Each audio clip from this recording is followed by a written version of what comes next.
With the Christmas season just ending, you could be tired of games, but we found one we thought would interest you. Not that long ago, places you went to play pinball were called penny arcades. Well, nothing costs a penny anymore, and the pinball machines don't get the big play. Video games like Death Race do. For just a quarter, Death Race puts you behind the wheel of a car from where you can have a bunch of fun by running down scurrying figures. When hit, they scream.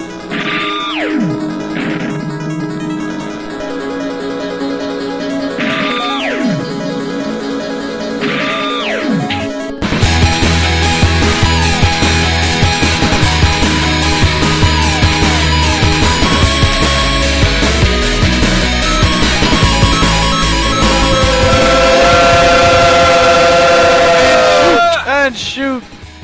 Ooh! Welcome back. My God! Welcome back with a shot of Crown Royal. Welcome back to a new year of TalkRadar. TalkRadar 83. Mofos. It burns everything. It does burn a little bit. That is a Crown Royal. It's a gift from. Why we have beer? That was a gift from whom? He was acknowledged somewhere on the Twitters. A gift from a lovely, lovely listener to Crown Royal. We opened up. Didn't have his name handy. No. He just needs to make a new account called Lovely, Lovely Listener, Yes. and then he's been credited. TalkRadar. I'm Christopher Antista. I am Tyler Wilde. I'm Michael Raparas. I am Brett Elston. He is Brett Elston. We are Brett Elston. Together we make TalkRadar. Brett Elston is Legion. TalkRadar 83. Yeah. Hopefully, if I get the paperwork done, we will have Final Destination 3D and Chuck Season 2 to give away in the third segment. Yay. Oh, Chuck is still in the air? It is. It's apparently one of the more popular shows right now. It did have a... Whatever. Is that the one about the geeky guy who's a spy? Is. I have not seen it. That sounds reasonable. Mm-hmm. Well, how was everybody's Christmas? It was lovely. Yeah? It was very lovely and cold. Freezing cold. Freezing cold. Yeah, Florida was 20 degrees. Who got something cool for Christmas? Got money. Any games? Any games? Any games? Go for it, Michael. Still getting games. Spirit Tracks. The Spirit Tracks, the Rabbids Go Home, New Super Mario Bros. Wii, and Africa. Africa. All right. I remember the hype around that game during the PS3's launch. Yeah. Well, I mean, it's okay. I played a little bit of it. And I played it before I'd gotten it. It's reasonably fun. It's not quite as dangerous as I would have hoped. Like, you get charged by an animal. It's like, oh, you got sent back to your car. Now you have so it's Oregon Trail. Yeah, you have to walk back. You can't die. You're a wildlife photographer. My Christmas, too, was also very shitty, present-wise. Interesting story, I was at GameStop. My sister's like, you should get me a Nintendo DS. I'm like, yes, you haven't played games in your whole life. I would love to get you into games via Nintendo DS. If GameStop has a used one, see about picking that up. And I went over there. How much for a used DS Lite? $99. Yeah, I was going to say, they're still charging a lot. And we're out. We are out. And then I'm like, oh, shucks. Shucks for you, sis. And I was just waiting around, and I see this woman come in. I want the DSi, so I'm going to trade in this DS Lite. Fucking, black and blue, nice, brand new DS, whose son apparently really just wanted to take pictures. I just settled up to her. Ma'am, let's make a deal. They were going to offer her $50. I talked her $70. $70 DS Lite. And you know how my sister returned the favor? How? Don Knotts DVD. I got a Don Knotts DVD for Christmas from her. From my mother, I got mustard from Marshall's with a giant red line through the price tag partially ripped off. Way to go, Mom. And from Dad, I got a digital picture frame 2 days after bitching about how digital picture frames are the stupidest invention and only for old people. I have to wonder if he bought it before or after you ranted about that. I really want to see the look on his face when I was bitching about that. What kind of moron? but fun. The girlfriend made up for it. I got a fucking Gobo, Kurt Vonnegut book, some Pixar cartoons, and tickets to Cinematic Titanic. Nice. Yeah. So if you're in San Francisco, you will see me there. I feel like I got a Christmas present that was popular I got an iPod, which is really? Everyone has one. What's that? What is that? That's this thing you can play music on, but now it records videos. Get your iPhone out of here. Turning my phone off. It's not rubbing it in. Does your iPod call people? Yeah, no. No. What's the point? I don't know. And on a more depressing note, all my friends are old, and there's very few things for me to do for 2 weeks in Florida. Oh but man, going back home, Dude, it was like. if you followed my Twitter, At least you were in Florida. somebody requested that I go take a picture of where the old arcade was from the dog shitting on his own balls story from 46. TalkRadar 46 and the Christmas special.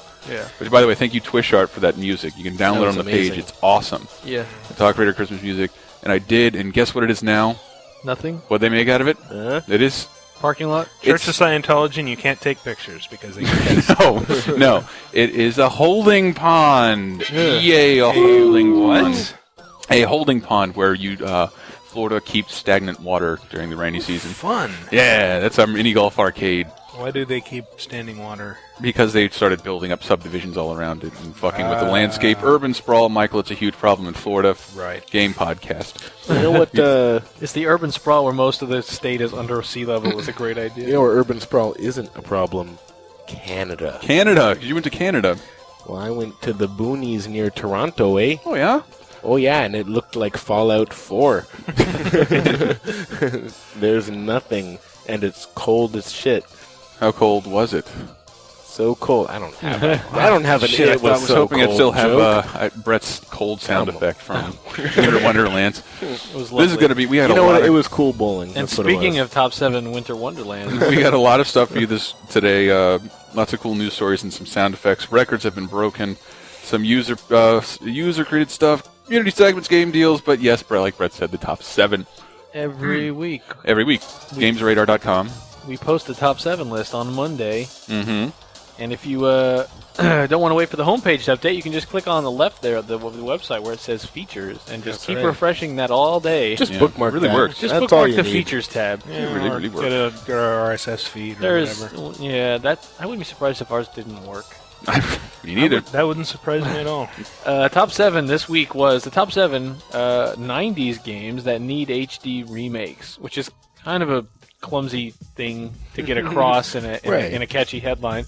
And it started off as I wanted to do top 7 like early 3D games that look like ass and really need to have an update because they look so I bad. love showcasing that. Yeah, they look so bad I Yeah. almost can't play them It's anymore. like they're so great, or they were when we played them. They look so sharp that they're dangerous. They're like lethally sharp polygons, and it's like it's not that I care about bad graphics so much if the game is good, because Metal Gear Solid is still fun even though it looks shitty.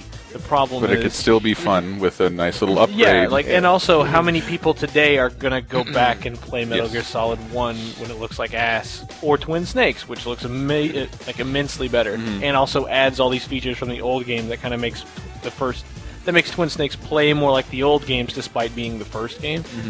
And that's what this article was about, was just old like 32-bit, 64-bit, shitty, ugly 3D games that are actually it's so abstract. I get lost a lot more when I play it. Like I'm like, where am I supposed to go? Like the unshaded tree or the the solid white cloud. I can't. They're so rusty and jagged, you get tetanus from playing them.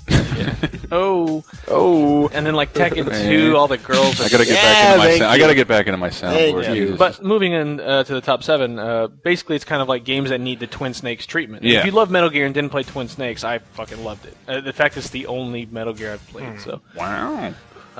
Bushido Blade number 7. Yeah. I love Bushido Blade. Somebody else talk about it because I hated this game. Well, I wrote this entry, fucking so loved I can talk a little bit about it. I thought it was fantastic.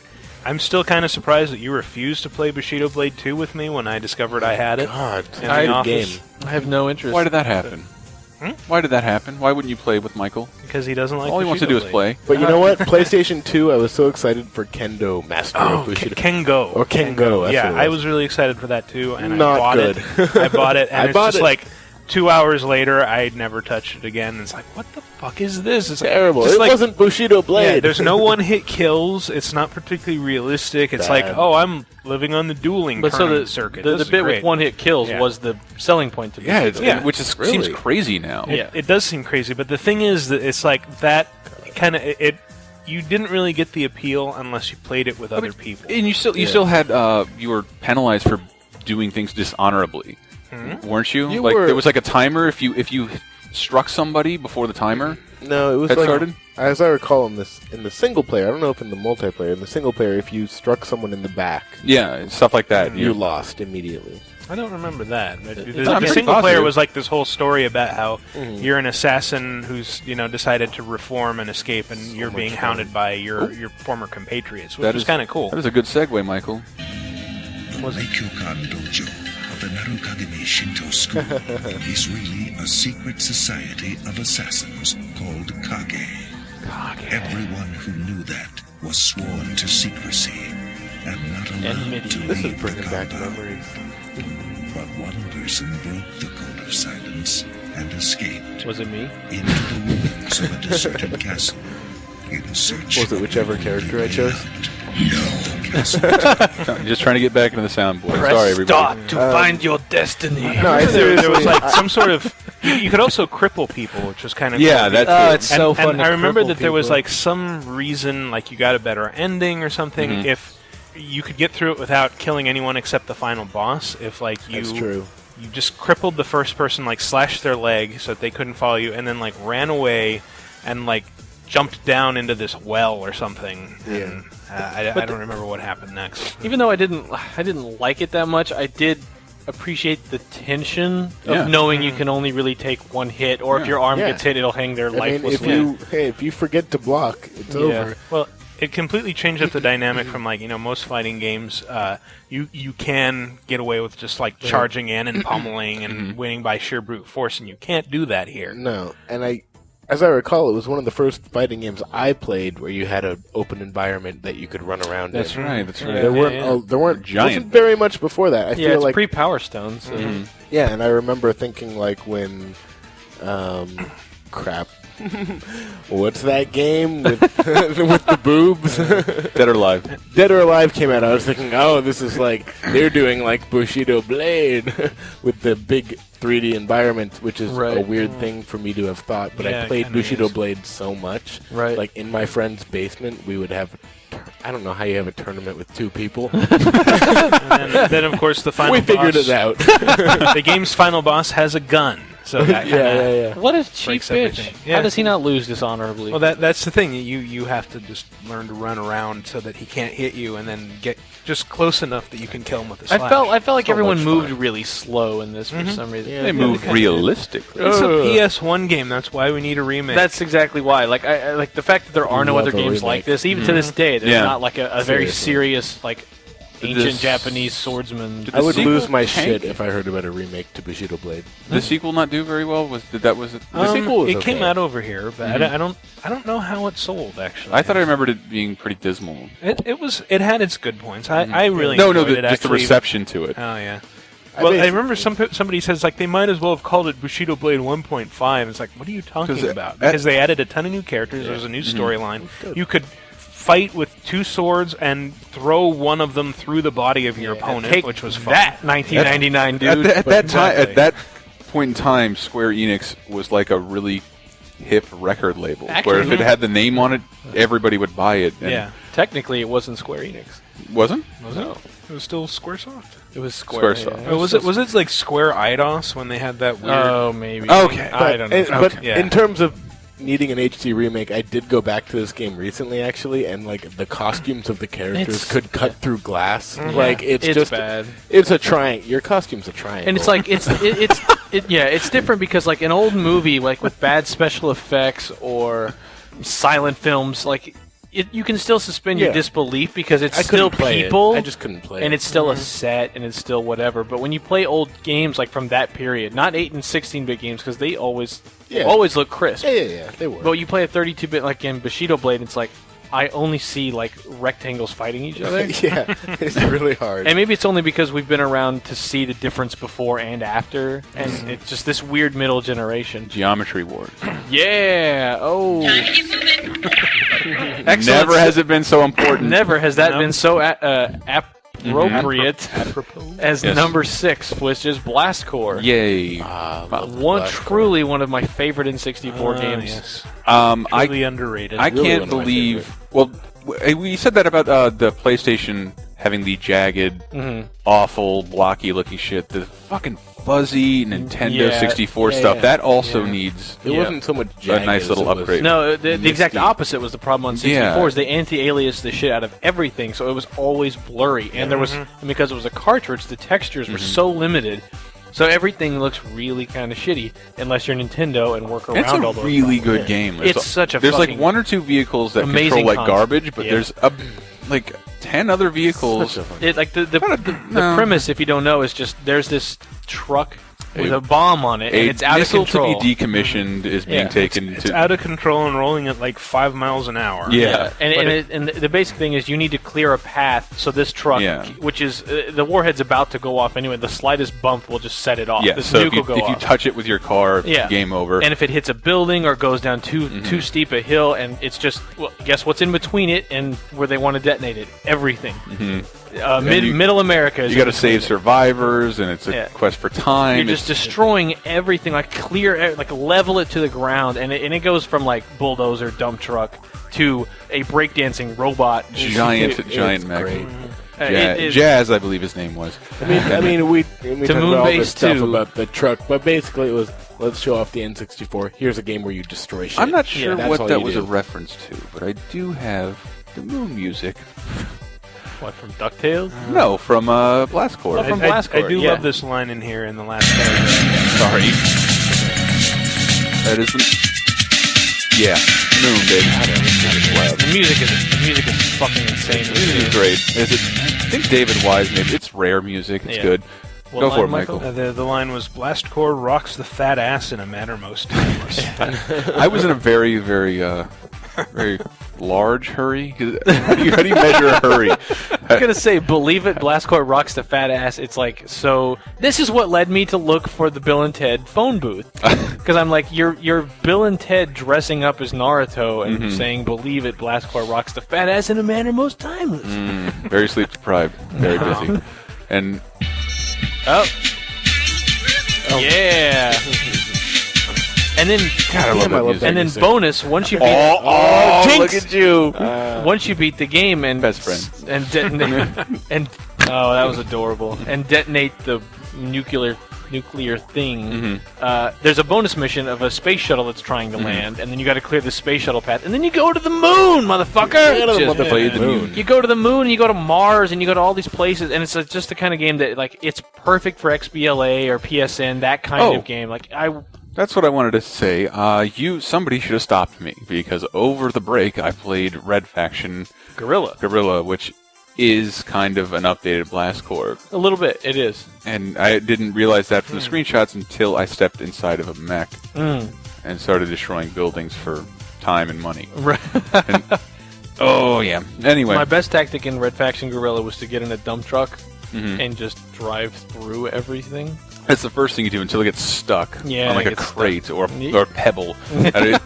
Number 5, top 7 90s You know, game. my favorite thing about that the Red Faction Guerrilla is that I can drive, fly off in like I'm going to say 1,000,000-degree angle, and land on the ground. And if I'm holding my emergency brake button, the car will stop completely once it hits the ground. Physics. Well, I think Ernest showed us that in Ernest Saves Christmas What was that? with his air brakes in the middle. He's flying the sled with the reindeer. You cannot credit Ernest with that. That is a Bugs Bunny deal. And he flies all the way down. Oh my God! And at the last second, air. Okay. That's a Bugs Bunny fucking joke. Yeah. See? I realize Ernest did not invent it. All right. He refined You it. need to be told. He refined it. He smithied it in comedic gold. Anyway, number 5. Smithied. Smithy. We're making new words. Okay. Let's go, Michael. Smitty, come on over here.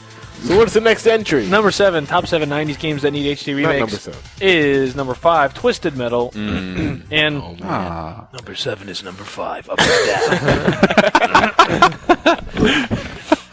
And I had to put this in to take screens of it over the weekend, and I always, like, before we even got out of that generation, I was like, wow, this game's pretty ugly.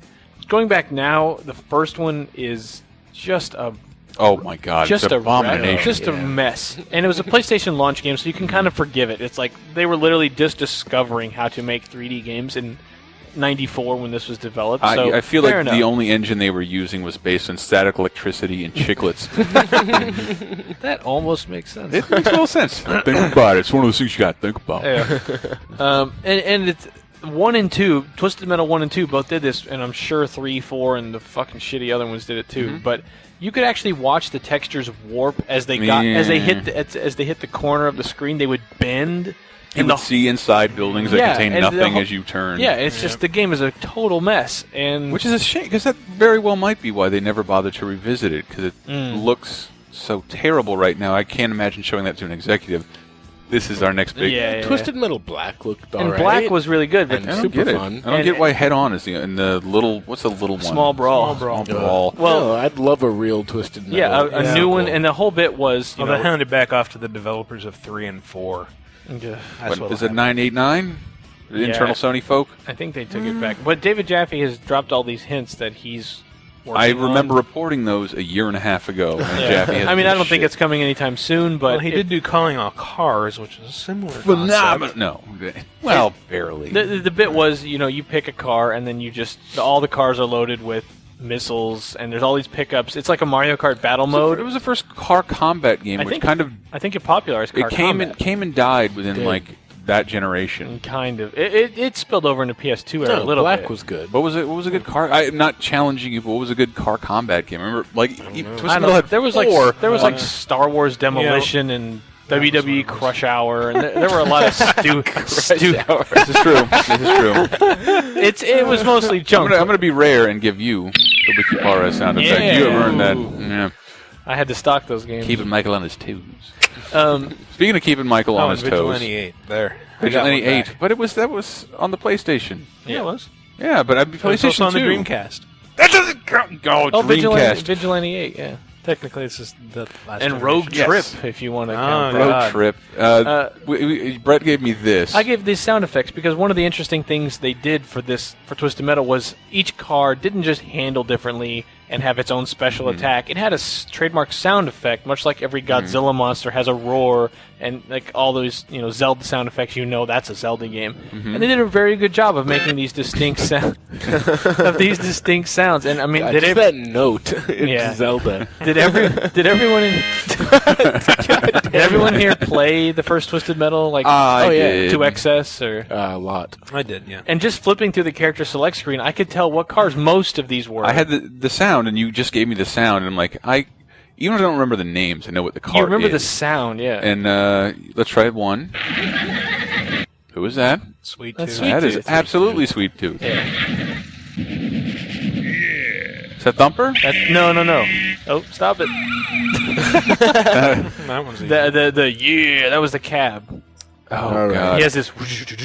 And then Yeah. whoever was the police The next car. one was. I don't. That's the police car. But there was a Whatever his bulldozer. name Outlaw. The bulldozer was in 2. Outlaw. Spoiler, the cab driver was Sweet Tooth's dad. Oh, man! I had no idea it tied together so well. Keep them coming, Gleek Club. Thank you. That's Crimson, the red sports car. That's Grasshopper, the little dune buggy. Grasshopper. Is that War? No, that I think is Mr. Grimm, the motorcycle. He Yeah, shoots the it's big Mr. skull. Oh, yeah. He's got Very a skull. powerful weapon. Yes, it is. Awful in the defensive. Okay, that was Yogi Bear's I think that's Spectre, who shoots ghost missiles that go through the. from a flying wash tub. Good God. That's Hammerhead. We're back. We're back already. The guitar wow, is the monster truck, and every time the monster truck would hit someone, it's just fucking wailing guitar noise. My favorite Twisted Metal character, though, is Axel. Axel. She's in 2. Everyone loves He's Axel. literally a black slave. Axel. He is in a wheel. And he is a weird ass Axel. Yeah. And his ending, he rips his arms out. And it's like, why didn't you do that before going through the Yeah, tournament? you didn't have to get hit by missiles. The bit would be it's this car combat game. You update it, you can put it online, have leaderboards and love that. actual proper servers. I would be on there every day. If someone gave me that and Bushido Blade, Damn, I would not have a life. No, this whole list, and I know on the Interestingly, that and Bushido Blade were the first 2 PlayStation games I owned. I think they were So for me you too. didn't get it at launch then? No, I didn't. Michael Raparez. Michael Raparez. I didn't either. I was in college. I didn't. I didn't either. The next one Actually, on no, the I list was in high school when it launched. is Sorry, I think you're one of the just Parez now, best-selling the wiki's gone. best-selling Oh. franchises, Star Wars aside, of all time. Number 4 is X-Wing. I know nothing about X-Wing. There's a lot of weird shit about X-Wing, but the first one was sold unbelievably. I have tried to go back and play it. I can't see anything. I don't understand. Just watching the YouTube video I embedded in the top 7 90s games that need HD remakes. Just watching the video, it's like 9 minutes of. Well, here's another reason why it needs an HD remake. We have some voice acting. Oh God. Welcome to the flagship Independence. You must register. Oh, it makes you register your software, Yeah, you must register them. and Or that's is actually that like you had to type in your name and that's your save file? no. It's like you have to get out, open your manual, and answer the question on page 17. Oh, copy protection. Fun. I remember I only that. tried to write down some stats or some trivia. Who wants some useless Star Wars trivia? I do. All right. I did read that some of the levels contain are on the Death Star-esque and contain bridges and other destructible frameworks not present in the movie. The models are based on Disney World Star Tours. Really? Yeah, because that was 1986 and this is what, like 1992? Speaking of which, that's the reason you have to go to Disney World shortly. I do, because there's gonna be a new Star Tours. I found that out by looking They're at updating it. Well, I mean, it's been 25 years I went almost. there. I went on MGM when it was opened, and Star Tours wasn't even functional But yet. can you imagine how bad it's going to be?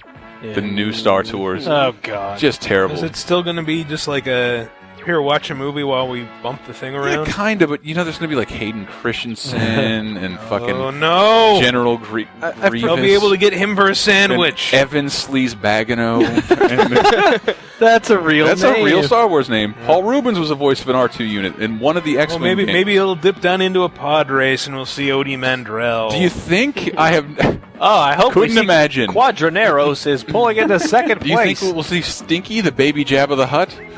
Maybe. I think it's guaranteed at this point. Not Poopy Hut. And I just found this out. It was like 1994, which I guess I wasn't fully into the internet. I just thought this was funny. You get an email from AllianceNet, and the quote is like, "Welcome to alliance.reb." And it's to solve problems, contact troubleshoot at alliance.reb. To cause problems, contact Vader at imperial.imp. Jesus Christ. EMP. Those don't exist. That's like government.gov. And I know Early the internet jokes. government.gov. .gov. Organization.com. I messed that joke up, and it still got a laugh. Please go to amazing. organization.com right now. Or no, organization.org. .org. That's the one I was type looking it for. in. Orga. And what do we got? Organization.com or org. Let's try both. .com. Sign up to be the first to know when we launch. Is it dated 96? Enter email address here. Okay.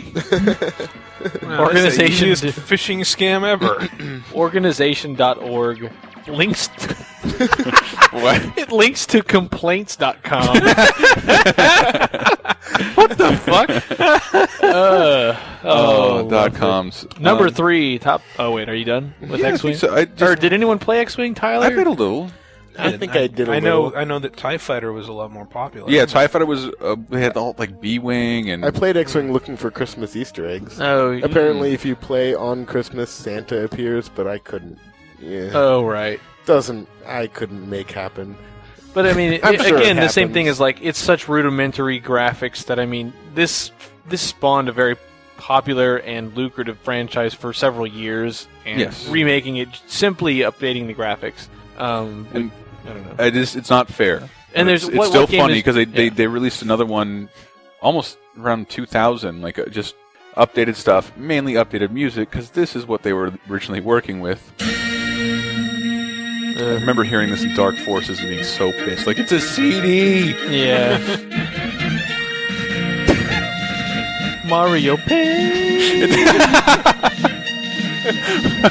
Mario Paint. And what? PC speaker. Ugh. God, what the fuck is happening? It's like John Williams' kid is dying on a keyboard. I have no idea. It sounds like My a barrel Sound full of... Blaster has the best midis. And yeah, that is all I have on X-Wing. I never played much of it. I watched a lot of it being played. It just never really... I can't imagine if I was really into computer games at that time and the ability to jump in a 3D Star Wars ship. Holy shit. And letting you manage certain aspects of it. And there isn't... what can you play right now to fill that need? Like, I want to pilot an X-Wing. What can I play? Rogue Squadron? I want to say and that shit's old. At the time it came out, it even still innovated on a technological level. Like, you didn't have that many planes of access, and there wasn't another, like, space shooter. And for it to be Star Wars and one of the first of its kind. Except for Wing Commander, but... Well, there was something that it did that Wing Commander did, and I'm not sure possibly. Sure about it, but like Star Wars is what it did. No, we're all PC experts, so we can. Yeah, totally. Oh, that's another thing on Christmas. Steam. Holy shit! I got back into Steam. Stalker, $2. Holy crap! All right, I'll keep going. Number three, top 7 '90s games that need HD remakes is Parasite Eve. I'm tired of talking about Parasite Eve. Never can find audio. That was a cool YouTube video you embedded. Does anybody actually talk in that game? No, there's actually they do talk. Just yes, they do. Text. No, there's other people with dialogue, just not the main character. I've watched the whole thing of cutscenes. I didn't see anybody talk. Motherfucker, I've captured audio for 4 top 7s with Parasite Eve. Look at her audio, this woman. What? And there is audio, and there is people talking in the game, just not any of the main characters. Okay. Parasite Eve is a game that's ugly. Yes. Yes, it is. What's number 2? Having played this a couple times for top 7s, I can guarantee that. Yeah. No, but it's so ugly it's actually difficult to play. Yeah. Well, my angle for this is that it's actually kind of a glamorous game where you play this girl in a dress, and they actually build it when it was released as the cinematic RPG. Yes. And it looked beautiful back then, but even the rendered cutscenes look terrible. Even the pre-rendered cutscenes now still look a little iffy. But also, there's a third one coming out, because there's Parasite Eve 1 and 2, and the third one is for PSP, and they're not even calling it Parasite Eve, it's just called the third birthday. What's the point? I've never seen Square reluctant to revisit anything. Yeah, and it's just very strange that this series just seems in a very limbo state, and it's like, if you cleaned up the first one and released it, the battle system and the story is actually still very cool. Mm-hmm. I would love to play the game, but I mean, if you want to make this series matter again, like if it ever did matter, it was in the late 90s. And if you want to try to do that again, just remake the first one, which is the superior game. Thank you for playing along. Number 2 is a far more interesting game, Panzer Dragoon. Oh, look at that. I love that game. Love the music alone. Everything about it's beautiful. It's hard to convey in the screens, but it's like you're a guy on a dragon.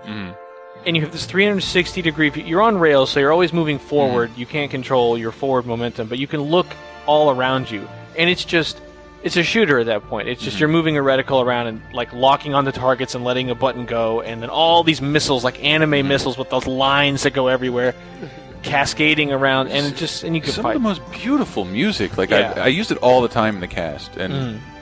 And it's strange that even though the game does look very ugly, because it's Saturn 3D, which is the worst, but it's still, there's an inherent beauty to it, and you're like, I want to see this world. That's the Bushido Blade, like the arenas, they're ill-defined, but you can easily see the potential of what they wanted to do with Panzer Dragon, how good it could have looked, gliding across a fucking ocean with rock structures. Yeah, there's just this moment in the first game where it's like you're fighting a boss, and it's these giant sandworms coming out of these dunes, and it's just, I don't know, something like that really clicked to me. And this is all a result of Dan Amrich leaving, by the way, because I got his Saturn. Oh, so you never played Panzer Dragoon prior to No, I'd watched a friend play it when the day the Saturn launched. Have you played any of the other Panzer Dragoons? I have 2, and I played 2, and I just bought Saga. And have you played Orda? Yeah, I have Orda as well, and I played it. And Orda is a good example. That was a gorgeous game, and that's an example of what you could do, except Orda's not as good a game as the first one. Orda for Xbox I want to admit that, but it kind of meanders and gets really lost as to what it wants to do, whereas the first Panzer Dragoon is fucking gorgeous, beautiful game, despite looking like shit. It's very paradoxical-ish. The second one's pretty good, too. The second one is very good. But the music, oh my god! The music, seriously, I cannot... man, I hate to see Sega, someone struggling for relevance. Even though I think they've had a good lineup this year, whether they're So far, successful or not. But they're willing to drag Sonic out for any reason whatsoever. Yeah. Like, why wouldn't you just pillage your old inventory? You made a new Toe Jam and Earl game, like. Yeah. Just try to make another. Sega's pretty bad about pillaging its old inventory. I mean, just look at the Dreamcast era. Golden Axe. Yeah. Golden Axe, Beast Right. There's just a couple of things, but it seems like on the PSN network, why not? Just stick Panzer Dragon Saga. I know on it. Panzer Dragoon is Crazy. perfect for XBLA or PSN. It's like just clean it up. Clean it up, and But with the PSN stuff, they don't even clean it up, and people buy it all the time. Like, yeah, that's true. That's true. But this is a game I think that it's true. I think you could release it tomorrow on PSN, and people would play and go like, "This is fun and really cool." But it's a game that demands beauty. It needs to look cutting edge all the time. That's true. Number one. Let me see if I can find the sound effect. Oh God, Charlie wrote this. Charlie wrote this one. Nope, that's the wrong button right again. Off the bat, System Shock. right off the bat, I want to know why he picked this one instead of 2. Because for all of them, I picked the first one. Oh, I thought he said 2. I wanted to be the first one for all of them. 2, makes sense. I'm yelled at every day by my old friends for not having played System Shock 2. Me too. I've tried several times, and I can't get it to work on my PC. So none of us know anything about System. I went to go look I know at nothing. it's not on Steam, unfortunately. I think it may be coming to another digital download site. I've heard it's a very enjoyable game. But here's to its credit, I went digging through all these games for horrendous audio. Right. System Shock 2 does not have any. This is the first one. It doesn't matter. I went to System Shock 2. System Shock 2 is what Charlie meant. No, he meant No, one. I meant 1, yeah. Are you sure? Yes, he wrote about one. The And we screen is definitely from 1. Okay, I could have sworn he wanted to write about 2 when you just said you had just the first of the series. It doesn't matter. No, he wrote about Doesn't matter. Doesn't matter. There's not bad dialogue. It looks a little silly. It's very, very well done. Yeah, and the antagonist is Shodan, the evil woman robot voice. That's basically GLaDOS mixed with a BioShock twist kind of. I don't know. Just take BioShock, put it in space. The same general principles. Maybe a little bit more atmospheric than that, but again, like this is a game where like imagine trying to play BioShock on 1994 technology with a PC speaker, maybe some MIDIs. It would lose all of its impact today. If people would talk about, oh, System Shock is this amazing game, it did all these things. Any one of us played it right now would be like, this is boring. Remember, my friends loved it so much. Every time they get a new computer, there's like a struggle once a year for them to get it to work on their hardware. Right. Ugh. System Shock. Ta-da! Who owns it? Just out of curiosity, who owns that now? Is it EA? I have no idea. I want to say it's EA. That sounds familiar. Like somebody actually owns this. Yeah, we were talking about that with Dan Amrich. Like EA and Activision inadvertently own all these titles they're almost unaware of. Yeah, they don't fucking care. But whatever. Like stuff like Steam, that's a place to release them. I bought Deus Ex for $5. Wow. Amazing game. Well, Gamasutra said, I don't know. Basically, like all these features that started in System Shock ended up becoming all the basis of every story-based kind of shooter, like anything in Metal Gear, Resident Evil, like it all. The name BioShock is not a coincidence. Yeah. He wanted to continue the System Shock series, but did not have the rights to do so. Yeah, I can't. I'm trying to find something about why that is. If you can just look it up, what's the company? System Shock was developed by Looking Glass and published by Origin Systems / Electronic Arts. There you go. Yeah. So Electronic Arts probably owns the name System Shock. They do. And Electronic Arts is no longer interested in anything they've ever done that doesn't have a fat, irrelevant commentator or someone who can handle a ball very well. Lovely. That's the top 7. Go read it again. When we get back, we're going to talk about, wow, look at those new releases, all 2 of them.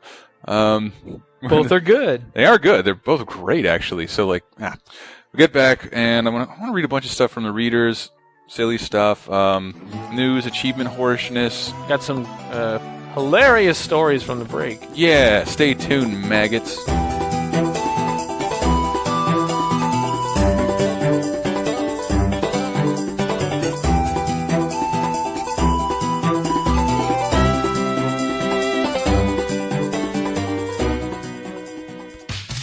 The iTunes reviews are in.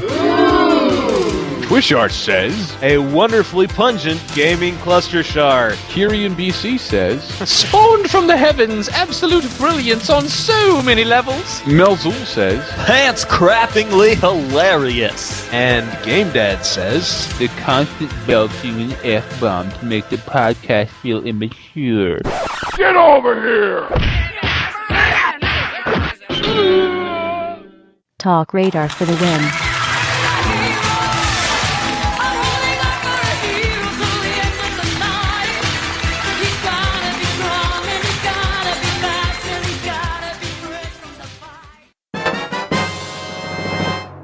If you having girl problems, I feel bad for you, son. I got 9 problems, but a bitch ain't one. I got rap patrol on the gas patrol. Folks that want to make sure my cash is closed. Rap critics saves money, cash holes. I'm from the hood, stupid, what type of facts are those? If you grew up with holes in your zap toe, you celebrate the minute you was half dope. I'm like, fuck critics, you can kiss my whole asshole. If you don't like my lyrics, you can press fast forward. Got beef with radio, if I don't play their show.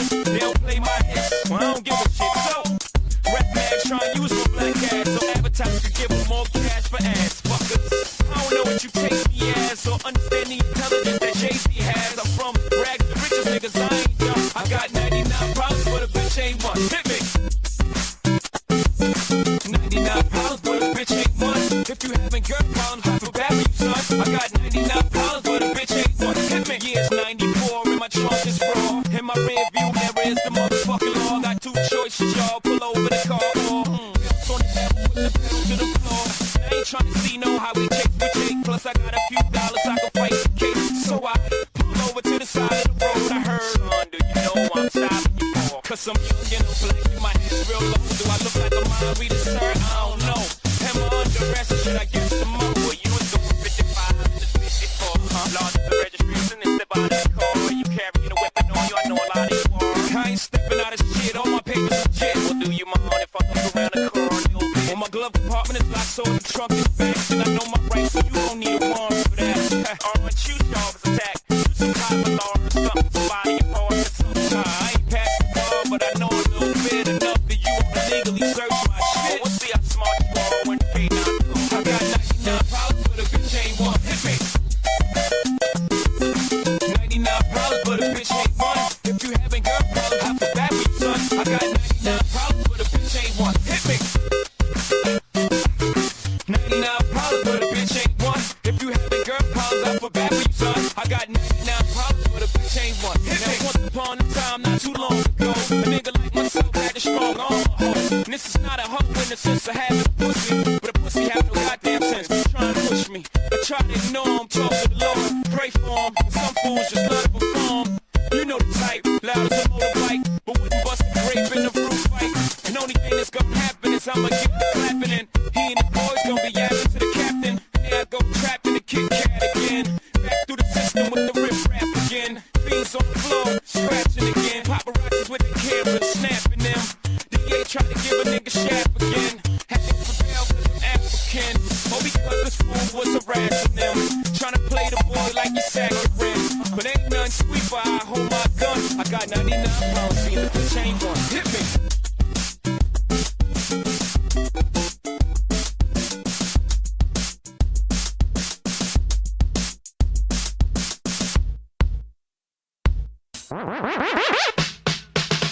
Well, alright, and Super Mario World's the biggest place. At least I rescued Daisy. Me and the princess go way back to the first time I turned on the charm. And if you don't believe me, why don't you ask her yourself?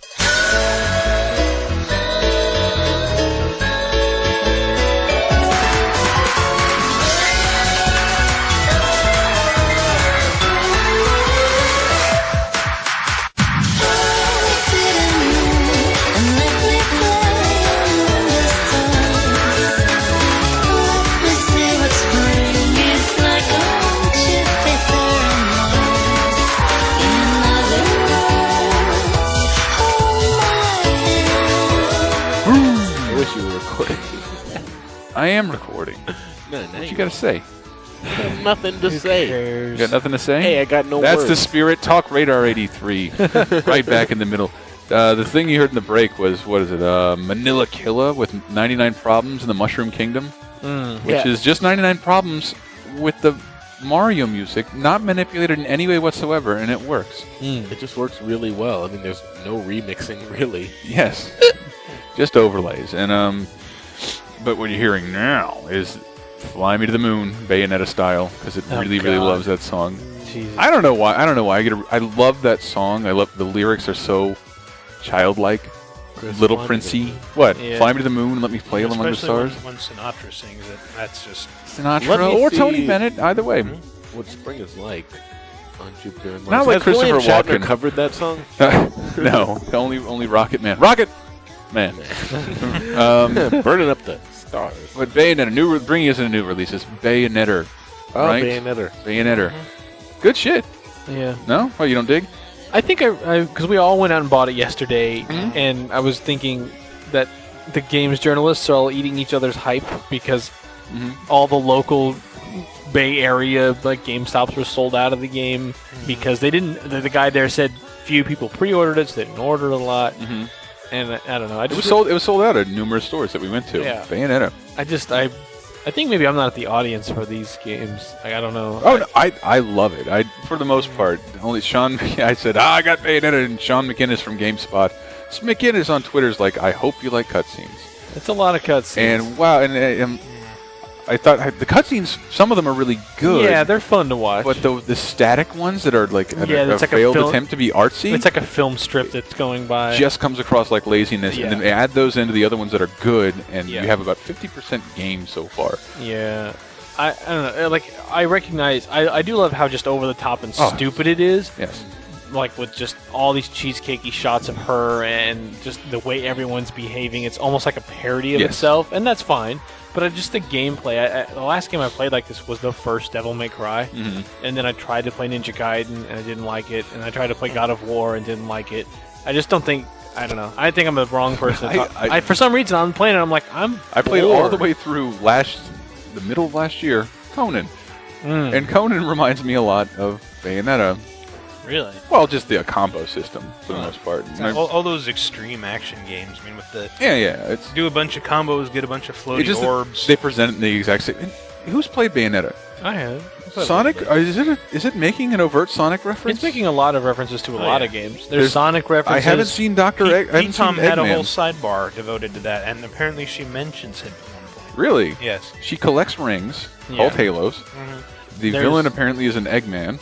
Yeah. Well, there's a stage that plays like Space Harrier, and there's a stage that plays like Afterburner. Wow. There's a lot of Sega fan love. I'm a really big fan. I really like it so far. I gotta keep playing it, but like it's hard for me to keep all these combos straight. Like there's just too many options. But there's so many. It's just the situation. There's so many combos. You can't really do a wrong one. You can. I feel like I'm not doing enough damage if I'm doing the wrong ones all the time. I think what it is, it's the guns are so fucking weak in the beginning. Like they're practically useless. And there's a couple of bosses in the beginning that require you to use ranged weapons. Don't do anything. I don't know. I'm interested enough to keep playing, but like it's just stupid enough for me to keep playing. Big fan. I mean, Michael and I were talking. I'm just happy that Sega has a good. That's also true. A decent property again. They're making a game. Yeah. A game. Even though they poached people from Capcom to do it, but whatever. Well, I mean, those people had already fired by Capcom, were they not? Yeah. Bayonetta. Makes me think of like a tiny pink bayonet for girls. My first bayonet. It doesn't make you think of the thing you'd strap to your fucking gun muzzle and stab Asians with in World War II? Except for girls. Yeah. Oh, okay. It's the girl version. No, total sense. Did you want to play the... Yeah. What do you got? Well, just from the intro, that fucking Joe Pesci guy that you... Enzo! I don't know. That I pulled the sound bit of him yelling. Jesus, you really get into this shit, don't you?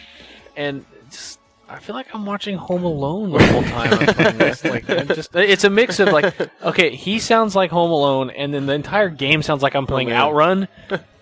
The music marbles on the floor. The music just sounds like the music just sounds like Magical Star Breeze from fucking Magical Sound Shower from Outrun. I know it's that nostalgic part of myself, but it just sounds like a game for me. It like all the music sounds like game music, and I haven't really heard that. We were mourning the loss of that, and like everything's a stupid orchestral score. Done by Hans Schmimmer, Denny Schmelfman. Yeah. Good music. Even though I'm not the Schmanny audience schmaltz, for it, might I say. find Bayonetta a fun enough character to stick with. Like, it's just so ridiculous that it's kind of fun. One of the few games I was excited to pay $60 for the day it came out. That hasn't happened in a long time. Yeah. And we gave it a 10, so let's be resolute. Let's just stick with it. Even though the PS3 version, if you haven't looked around yet, PS3 version is actually inferior. Lot of loading times. How much did Microsoft pay you to say that? A lot. Oh, man. Good. The executive editor, that's why. Microsoft told them. What about segueing into the other new release, the only other new release of the week, which makes it a pretty good week as far as averages go? Yeah. Darksiders. Oh, yes. Darksiders. That game I reviewed. That game you for reviewed. 2 outlets. That game I spent most of Now, Tuesday night I reviewing. don't know why I consider them almost the same game, because I know they're not. They're similar in that they're both they both draw heavy inspiration from Devil May Cry. They are very different though in that Bayonetta is more of a direct Devil May Cry kind of action game, and Darksiders is actually a really big Zelda ripoff that happens to lift the combat. God, I never would have thought of that. From Devil May Cry and God Which of is War why and I games bought like it that. based off your review. I was convinced because of all these Zelda references. And I haven't played it. Oh, okay. I was You playing. sounded a bit dubious. I was playing Bayonetta, so He's had almost 24 hours to play both. Give him some time. Give him some time. Yeah, I gotta. I can't play 2 things at the same time. I gotta finish Bayonetta. You played the PS3 one, and there's no problems yeah, with the PS3 version. Yeah, that did not get separate scores. Why Bayonetta? It's so strange. Just look it up. Like there's. No, except for ours, which we gave 10. No, for both. Tyler Nagata he played it over the weekend and on PS3 and said it was horrific. Like you pick up an item and you have a load time in Bayonetta. Also, I don't anyone else understand what notice that would be. that the word dark comes in waves? The darkness and dark sector around the same time. Wait a minute. Okay. Dark Void is about to come out. Oh, yeah. I have this down from user. So much dark. I do want to get back into Darksiders, but user MD Hammer sent me this just for the fuck of it. Is Decade of the Dead? Is noticing our end of the decade features, and that there was like a high-profile game with the word "dead" in it. Yeah. At least 2 a year throughout the entire aughts. Also, more zombie games in this decade than any other. And that's probably a lot of zombie part of the reason Dead writes Dead Rising, Dead Space, Dead Rising Shop Till You Drop, Dead Space, Deadhead Fred, Dead Reefs, Dead Rising, Dead or Alive Extreme, Dead or Alive 4, Dead to Rights 2, Dead to Rights Reckoning, Dead Man's Hand, Dead or Alive Ultimate, Dead or Alive Volleyball, Dead or Rights, Dead or Alive, Dead or Alive 2, Dead. You said Dead Space twice and Dead Rising 3 times. All right, that was very astute of you, robot. He listed them he actually listed them by the decade. So I said Dead to Rights when he said Dead to Rights Retribution. All right. I see. And, well, you did a whole article about overused names. Yeah, like, and I actually went to look up in databases like Moby Games and All Game to see. I tried Space and none of them showed up as much as Dead in the aughts. Yeah. So We're dead. good call, MD Dead, Hammer. Dark, Chronicles, And if- Extreme, Super. Yeah, what was it? Touch the Dead for Touch the the Dead. DS? No, Touch the Dead. That's the Dead. Touch Which the wasn't. Dead. It had nothing to do with Sega. I was so fooled There's a for a game long called time. Dead Island. I think it's still being made. Yeah, I think And what's the one the Romero tie-in? I've already forgotten. Oh. City of the Dead or Yeah, Land of the Dead? uh, Road to Fiddler's Green. Yes, it was. I know the subtitle was Road to Fiddler's Green. I think And it's. I think it's terrible. It terrible. was Bill Laimbeer's It was Combat bad. Basketball. There you go. Oh, There right. you go. Yes, Yeah. that was it. Yeah, Dead Madden 11. Bill and Bear's Combat Basketball, Road to Fiddler's Green. That was a good game. I loved that man. game. Road game to was Fiddler's awesome. Green is the greatest subtitle of all time. Road to Fiddler's Green. I did an article on bad subtitles. I don't think That should be a PSP Tiger Woods game. Very not funny. We're over it. Very not funny. Chris, in that 1 second, we were over it. You should have. Michael, I wanted to ask. Sorry, I do want to go back to Darksiders Yeah, because about- I only played the demos at like E3 and Comic Con, and they only showed us the combat. Right. But I'm not saying I was underwhelmed at all because it's very pretty. It's just I wasn't sure what Darksiders was or why. It's basically a big sprawling adventure that takes place 100 years after the apocalypse. Mankind is completely extinct. He's one of the 4 horsemen. Yes, he's one of the 4 horsemen of the apocalypse, and basically the whole conceit is the apocalypse happened prematurely. Like the 7 seals weren't broken, and he was the only one to show up during it, and so Just the like powers that What's be with that, too? what was it? The Charred Council which is introduced as like, oh, it's like an intermediary between heaven and hell that maintains the balance of power. Mhm. It's like this bizarre Joe Madureira creation or something, Oh. and they blame War because he was there. Is his name War? His name is War. His name is. Well, he's one of the Pretty four good. horsemen. That is so fucking metal. I feel like biblical shit's really in right now too. Dante's seems- Inferno, and there's that. What's that movie coming out? Legion. Legion. What about the Morgans? Book of Eli. Book Book of Eli. Biblical It's a shit. lot of See, biblical like, right now. 3 billboards for on my way to work every day. Hey, it's written by the former EIC, a PC gamer, right down the hall. Is it? Yeah, Gary Woodham. I kind of want to see it. I don't know why. I do too. Book of Eli. Book right? of Eli. It's supposed to be pretty good. Yeah, I feel like looks the, pretty the good. cast I like. Gary Oldman as Yeah. a villain. Fallout Please. film. It looked like Fallout. That's what it was. Moving on, Michael. I wanted to ask. I in just your want to Dark say I'm looking at this Sider- picture of Destructoid's Jim Sterling holding a replica sword from fucking Darksiders. And Why I'm- didn't we get one? that's what I'm about to say. That pisses me off that we did not get one. we gave it an didn't- 8. Yeah. Give me that Yeah, sword, fuckers. I get paid in swords. Okay, what was your question? I was going to ask in your super review for Darksiders, which you gave an 8. Uh-huh. The first page does a great job of saying like, here's all the shit it lifts from all these other games. That wasn't even all the shit it lifts off. Right. I just couldn't get photos of some of or screenshots of some. Like it's so much Zelda, and the word Zelda is probably in there about 37 times. Yeah. In our super review, we always have an "Is it better than" section, and we compare it to 3 alike games, but you didn't have like Twilight Princess or anything. Well, in there. I probably should have said this. And I was in the just review, wondering but I was because just I- kind of taking it as a given that's like it's not going to be better than Zelda. It's getting an 8, number one. Obviously, Right. it's not better than Zelda. Right. It's not better than Spirit Tracks. It's not better than Twilight Princess. I did compare it to Okami because Okami's frequently compared to Zelda, and it's Yeah. another Zelda alike. Yeah. What was I compared it to Bayonetta because it's coming out the same day. Obviously, people are going to ask. Right. And what was the third one? I've already forgotten. Shit. I compared it to shit. I can look. It is not better than shit. I damn it. vastly prefer the feel of shit between my toes to Darksiders between my If toes. you wait till I finish this sentence, I can tell you that the third one was Brutal Legend. Yes, which is another Zelda alike, except you have a car instead of a horse. It's the only difference. Really? Yeah. And No, it's just, Yes. it's That it's actually explains kind you of have a car similar. instead of That a horse. explains the Triforce being voiced by David Bowie.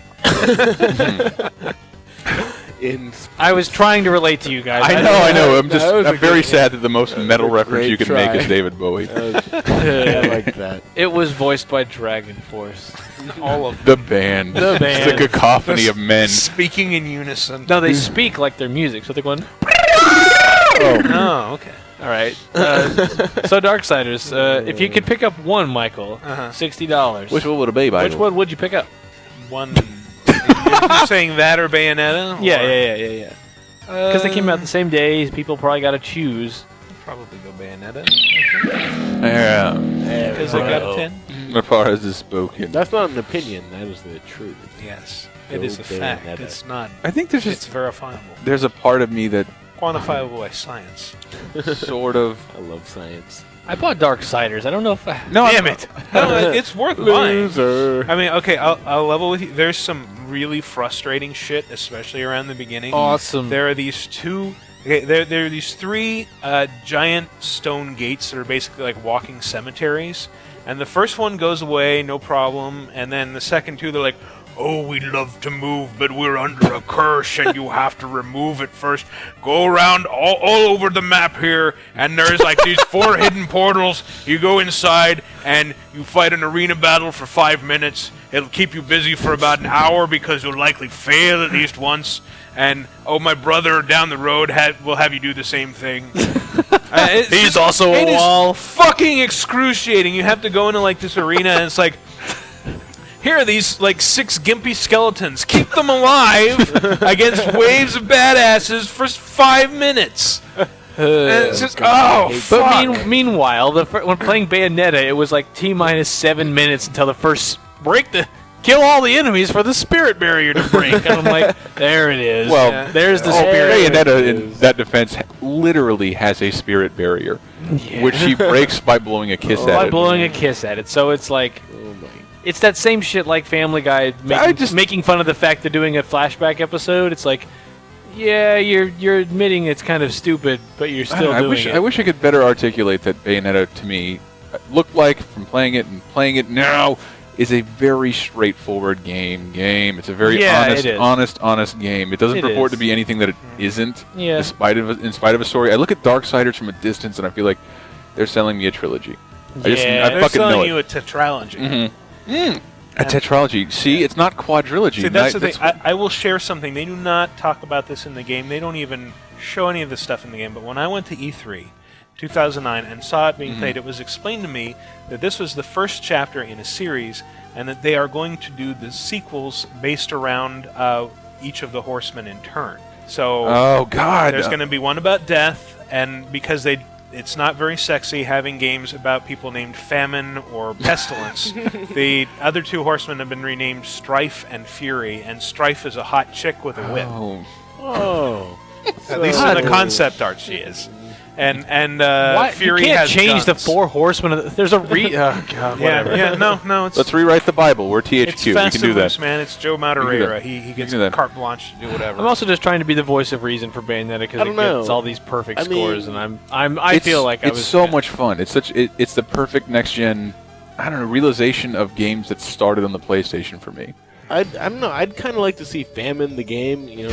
Cooking Mama, like with the last bean Or trying to you steam literally it. get nothing. You just sit there. Man, I really could use some health. I will say the closest thing to a human in this game is this zombie that just shows up periodically in secret places and has a fucking top hat and a cane, calls you Old Bean, and proceeds to kick your ass. So it's like Jaunty from Shadow Man. I guess. I don't know, but he and then when you beat up on him enough, he summons a big top hat and jumps into it and disappears. It's like this bizarre comic relief enemy. I have no idea why he's there. I'm sure it'll be explained to me in time. This is a total non sequitur, and it may be the Crown Royal, but I just feel the need to point out that Michael's barely had any Crown Royal. Give that here. Michael's wearing a shirt which is basically sort of. It looks like a modern his shirt. Some kind of modern typewriter, a steampunk keyboard that says internet. It is an internet Ouija board. It glows in the dark, and it is available from topadoco.com. It is an You have to amazing figure shirt. out how to spell that. Because fuck you. I kind of want that shirt. TL7. No. It's Chris, what else you got? potato spelled sideways plus CO. Say that. It's fun with the. Is it the Q. time? Is it the time to keep moving? It is time to keep. It moving. is the time to keep moving. Let's beyond. I have something I Darksiders. want to talk about that is going to infuriate Elston more than likely. Just so had so much news came out. Like we really haven't recorded one of these in like 2 weeks. News. Blu-ray discs capacity increased to 33.4 gigabytes. What were they before? Like 25. Dual layers 50. Wow, so there's more empty space now. It's a little disconcerting So you could because fit 2 Indian casinos. Blu-ray's loading problems come from having so much space and sort of a laser that moves the same way to access it. It Fucking takes it a little lasers. while. Lasers, optical lasers. When are we gonna get past lasers? I don't know what that means. Light amplification. I bought with a gift certificate from my non-awful relatives. You saw what I got from my fucking family. They are terrible. They are terrible that people. That doesn't exist anymore. A gift certificate. I got. Okay, fine. My aunt and uncle got me cash and told me where to spend it at Best Buy, and I got Spirit Tracks. Very, very, very good. I've started it. Unbelievably comforting. I don't know. It is I really adorable. enjoy it, yeah. It is the epitome of gamer comfort food. Yeah. He was telling Brett I had a little bit of a problem, just that it really feels like too much like a Zelda game. Like fried it didn't. chicken and waffles for gamers. That's your comfort food. And I didn't play many of the portables before the DS, and that's probably part of my problem. But I didn't play a Zelda game. I played a Zelda game like once every 3 to 5 years. Right. Now I play one every year, just about. It's That a little is- too that's much. true, yeah, There's too yeah. much Zelda. And- They need to take. And there's one later this year apparently. It's quintessentially Zelda, The but Wii one. it's also very clever and cute and Yeah. I almost Seriously. feel done with Zelda, to be honest. Well, what's weird is 2010 is the new Wii one is supposed to be out this year. I bet it's delayed till next year. That's what the news was going to be. But I don't want to see the word Kokoro again. I'm actually done. I But when you look at it this way, Twilight Princess was 2006. Mm-hmm. So it's been 4 years since the Zelda. It's just the problem is in between was then. that really that long ago? Yes, it's almost been 4 years since the Wii and PS3 came It hasn't been 4 years. It's been about 3 and 2 months. Console cycle's almost over. Never mind what Sony keeps saying. Well, no, when the new Zelda comes out, it will have been 4 years. Not to get into that, but like, the console cycle is obliterated right now. Yeah, no one's going to make a new console. No one's going to put on. But still, time. It's better than like Buy what, fast. the early to mid '90s when it was like everybody puts out a new console every week. Oh God! Nobody remembers that. The blast of consoles. 3DO, Jaguar, Amiga CD32. And let us not forget the CDI. PC Engine, also a podcast by cherished members of the Games Radar community. Elpork, Zabu, Love, Gunslinger. Well, your actual news new was Zelda what? game was projected in what, to be released in 2010. Yeah, well, what I think is going to happen is Mario Galaxy becomes the fall game. Zelda slips till probably March. I can't imagine that. Well, you said they'd release Wind Waker in April? They released Wind Waker in April of 03, but I don't think this Zelda game's as far along enough to come out in the fall. Me neither. I might be wrong, but Mario Galaxy 2 requires almost no effort. Nintendo's new deal seems to be to show us things about 3 months before they release That's them. what's also weird. And, the thing is, all they've shown so far is one piece of art. They haven't shown one screen of the new game. So I bet we don't hear anything until E3. But this year, if that were to happen, a new Mario game, main Mario game, a new main Zelda game, and a new Metroid game. Yeah, I know. In the same year, and I almost started doing cartwheels. It's not unheard of, but there's no way they'll put them all out in August. I can't imagine they would, but that would make it amazing. Like August to December area. I imagine Metroid would probably take the next spring spot. I don't think they'll do that. I think they would do that only because, Metroid is less popular than Mario and Zelda by a slim margin, and it is a completely new game in a franchise people haven't played yet. Anyway, this is stupid news, really stupid news. EA is shutting down like 1 billion online servers for their sports games. Oh, yeah. Like anything jacked up. Basically, buy the new game because we're shutting this shit down. Not buy the new game, but we were talking about why we don't focus on multiplayer. It is an expensive construct.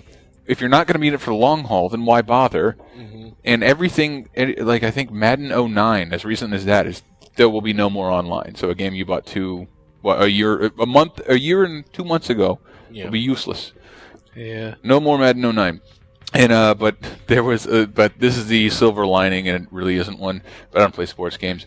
Best of all, NBA Live 07 has a 100 gamer score achievement for the 360 for being online with 1,000 other people. And Xbox 360achievements.org is setting up the last online session, trying to get 1,000 people online at 1 p.m. Saturday, January 31st. Oh, I'll do that. Yeah, if I can grab a copy. I'll have to find a copy of this. I will be there. Game. There's a lot of rumors coming out right now, CES rumors. I think by the time you hear this, Microsoft probably will have announced Natal this year and a game room. What is it called? Shit. I saw a game room, but I didn't know what it was. It looks like a virtual arcade, like where your Z's, Xbox Mii's, what are they called? Where they hang out. They hang out in a little arcade and they play classic games. Classic games like The Contra. guy mentioned specifically Centipede. Oh, okay. And there was that, and there was. So it's going to be like being in high school with a calculator. So it's going to be like being in home, only I won't carry again. Maybe, but there was a PlayStation survey that I hope is the same thing about paying a subscription to PlayStation Network and being able to play an infinite number of these games under that subscription. Maybe the new stuff will cost you extra, right? But the Pixel Junk stuff, but like being able to play like tons of old arcade games in almost any setting, it'd be cool. I'm okay with that. Because a lot of those games, like as weird as it is, I still do love playing Galaga, Dig Dug. and I cannot get enough of Dig all Dug. that shit. Yes, Dig Dug. It's just so weird that those games. It's like if games just completely died, would I still be playing Dig Dug? And we have all this Dig Dug nostalgia. I like that we've come so far that we have games simulating playing arcade games. Do the sticks move when you move because in the U.S. the idea of an arcade is almost like a romanticized Wild West scenario. That's what they acknowledge, is that we love this. This is our roots, and it's just I feel so bad for people who couldn't grow up with an arcade to I go would play to. a game about an arcade because I have fun. Listen to the holiday podcast to hear our arcade memories. Get yelled at by some greaseball Michael? with a mustache and a mullet who was way too old to be there. Michael, I just listened to that. It feels so weird. Yeah? You told me that months ago. Yes, some guy who had pumped a machine full of quarters. Oh, you yeah. jumped in second player. Not quarters, tokens. Tokens. At a Chuck E. Cheese. Back when it was acceptable for teenagers to go to Chuck E. Cheese because they had video games. When there were games there. Yeah. TalkRadar 46 of the Christmas special. Jesus. Jesus. Yeah, got yelled at for jumping in on some guy's POW game. And if you know what POW is, you are old, Yep. like us. And then he screamed at the end about how he only finished with like X amount of credits. I'm not playing doubles! Yeah. I'm not playing doubles. I'm That's not playing the fuck shit. Oh, god damn it. So many things that'll never happen again. Oh, don't say it like that, Tyler. Moving on, Chris. Let's keep it that going. hurts. I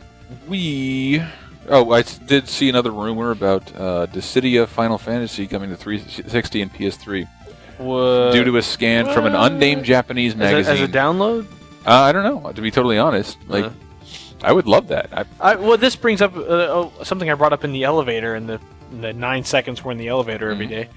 I was like, wow, Square really needs to stop blowing the PSP every day. That's what those we said games before. can't be selling well. They're the last of the PlayStation exclusives. Yeah, but they're must-buys in Japan. In Japan, I can understand, but it's like over you there. realize, like, how many Dissidias are you selling in the U.S. and Birth by Sleep? I think it's more dangerous in America because they were the last. I can't imagine it's not selling well. It's just that the people buying it aren't interested. in reading It's not that maybe it's not tanking. It's like, what is their incentive to do this only on PSP? Yeah. It's very strange. It's a very much a Crisis console Core game. and all that stuff. It's like, why wouldn't you just put that on a system? I'm sure the system is really popular in Japan, probably much more It is. popular than it is here. Mhm. And so it's not as big of a risk putting out stuff for Yeah. PSP. It's almost Putting out- guaranteed. Like Final Fantasy plus a system lots of Japanese Yes. people have equals pure Money. fucking gold. But what they're probably after here is a little bit of that Western cash they may not have made. Yeah. Because at the same time this came out on PSP here, they were marketing the PSP Go, Yeah. and they couldn't play it.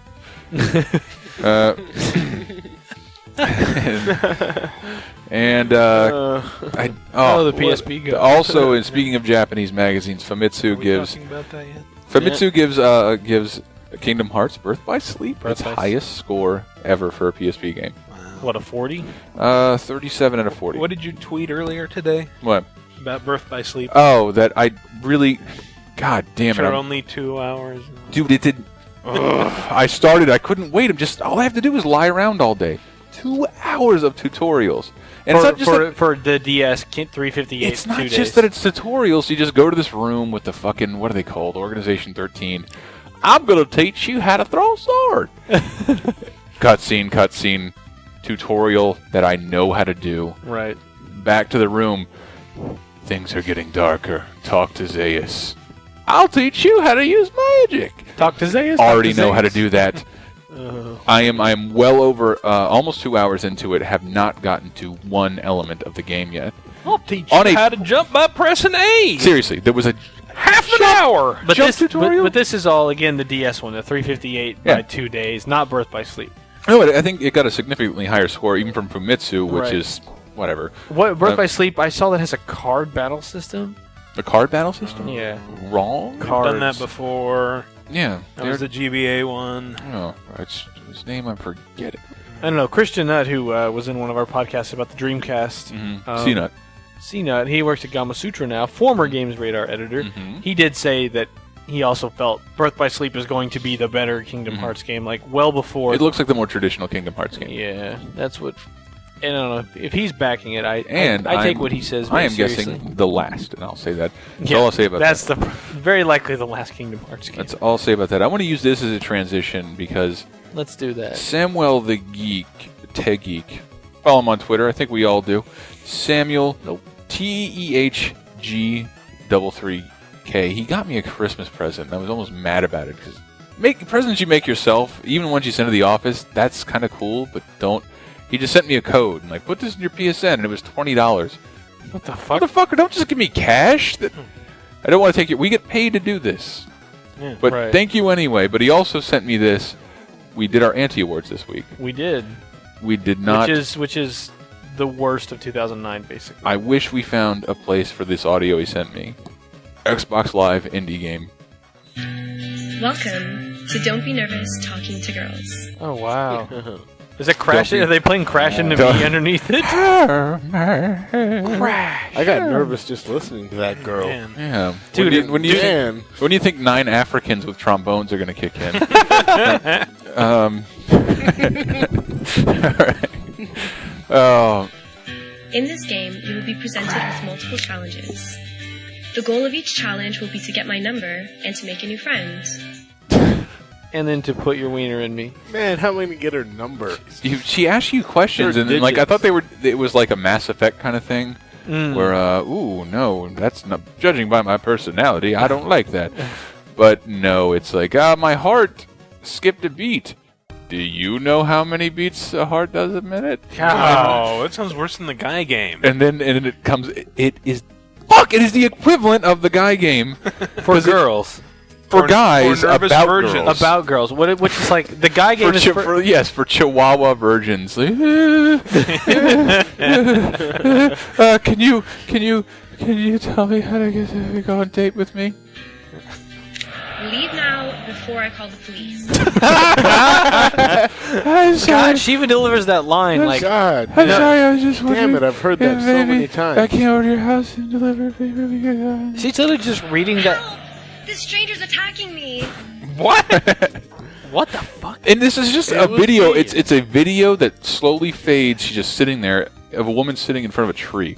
Is the girl hot? Yeah. She's immensely hot. Immensely. Oh, immensely. Yes, I said immensely. With remorse. Yes. I wish she wasn't so hot. I am being made sport of here for no reason. I feel bad how hot she is. For no reason. And it's on record. Nuts to you guys. No, I like that. Swear to God, I will skip to the third segment. I'm in there. I will skip the third segment. You guys aren't nicer to me. Dare. You will start. We have stories to tell. We do have stories to tell. You know what? A immense nuclear war. I don't care, and I know Elston hasn't seen it, and he'll probably think it's not worth talking about. But fucking Avatar.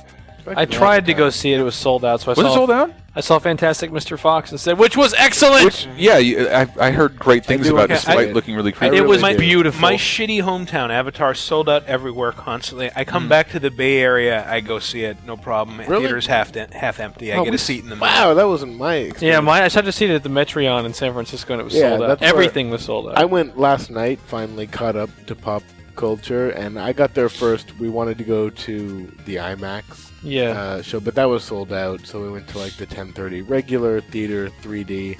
But that gave us some extra time, and so she got there, and we were. This is kind of a long story, but we decided we got some time. I'm hungry. Let's go to the sports bar across the street. Yeah, dog. Get some drinks, Packs, some food. go Packs. And so we decide, let's order a pitcher of beer, because that's like 2 beers each, right? Like, that's what we were going to order anyway. Let's get a pitcher of The pitcher comes. It's like a behemoth of pitchers, and it is overflowing. The waiter's spilling it on our table. I'm spilling it on our table. We're just like a Cyclops urine sample. Our table's a puddle of beer, and we thought we had all the time. Fred Durst will never get rid of these bands. What? At that time, we sort of realized, puddle of beer. Wow, I got it. We really didn't have as much time as we thought we did. We had about half an hour to down this. So you had to down beer. this beer.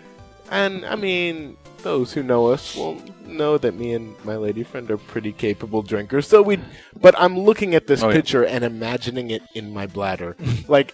It is a lot of liquid, and there's going to be a problem here. This is a long movie. Did you get a rubber band with the with a Safeway bag? That's how I do it in long movies. Well, we down the pitcher, and then we go. We're going to walk to the movie corner store.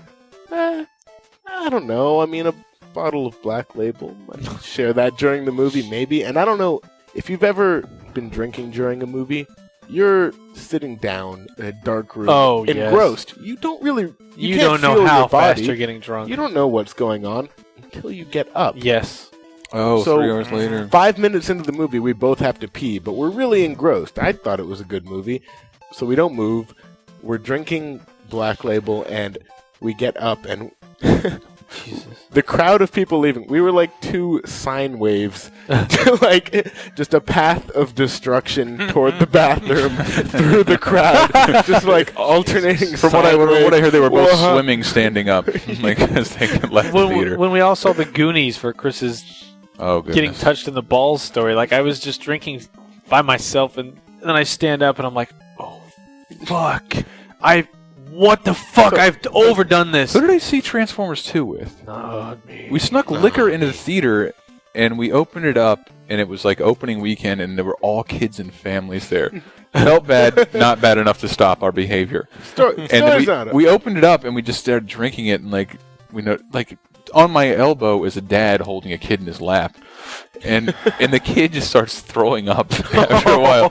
Could you not do that? I'm like, oh, I'm sorry. I would have stopped if he told me earlier, but no, his kid was already throwing up because he doesn't like the smell of Jack Daniels' pussy ass. Kid's gonna grow up gay. Yeah. I'm so sine wave. Oh, sorry. Walking through. We both go to the bathroom. I come out kind of stumbling and just sort of like graze this guy bumping into him. Mm-hmm. He looks at me kind of like this weird face, and I'm just like trying to come up with an excuse. Those 3D movies, they just disorient me. And he kind of scoffs and goes into the bathroom. I realize I'm wearing the 3D fucking glasses. Standing in the fucking hallway in the Metreon wearing sitting there looking like a Back to the Future extra. Kind of trying to lean casually against the wall without falling over. I thought you were going to say something like you'd forgotten to put your dick back in. I probably did. Hey, Broham, your dick's in the 3rd dimension. So then keep it 2D. Yeah, motherfucker. So then we went and got kicked out of a park. And how did you get kicked out of a park? It was closed, apparently. I didn't know you could close a park. Yeah, it's not fair. Kick muggers out of parks. What the hell? Oh, I had to bring up Avatar because I think it's somehow synonymous with gaming, especially the themes. I don't want to ruin. If we talk about it, we no spoil anything for Elston. But I'm really, really sick of something we were talking about before we left about the negative hype of the internet. The swell it can create on itself, and the negative Avatar hype I thought was totally unwarranted. Did no one else see tons of this? Book Avatar, $400 million movie. All that shit is present on screen. And I just posted on Facebook so Avatar was good, and 3 comments going, no, it was Ferngully, it was Pocahontas. You read that online somewhere. You didn't actually see it. And I'm just like, you know what? Every story has been done. It's how you tell it that makes it interesting. It's a new environment, a new world. They made a cool movie. Shut the fuck up. I don't care if it's a lot like Ferngully. So is everything. Shut up. The Robin Williams bat in Avatar was my favorite character. God. Here's the thing about Avatar. I went in. He stumbled for a second. I went in extremely skeptical. I won't say I went in. I was extremely skeptical for months. The hype around it just seemed like really, there was manufactured buzz. It's it wasn't so much I heard everybody talking about it as I heard people writing about it saying everyone's talking about Avatar. It's like, what are you talking about? Including Panasonic and their new camera. I never quite forgave James Cameron for that 45-minute talk at E3 where he showed nothing. Dude, that episode, there was a whole episode of Bones on Fox where the subplot literally was them standing in line for Bones. Or for Avatar. And I'm like, and all the dialogue's like, you haven't heard about Avatar? Why, it's the next movie from James Cameron, the director of Avatar. Exactly. It's all that bullshit. And I was like, and the more I found out about it, the lamer it seemed. And then I went and saw it. I'm like, okay, that made up for about 20 minutes of that 45-minute presentation because that was You not see what bad. he was talking about. Yeah, it was I enjoyed myself. I was not bored. I did not feel as though I'd wasted 3 hours.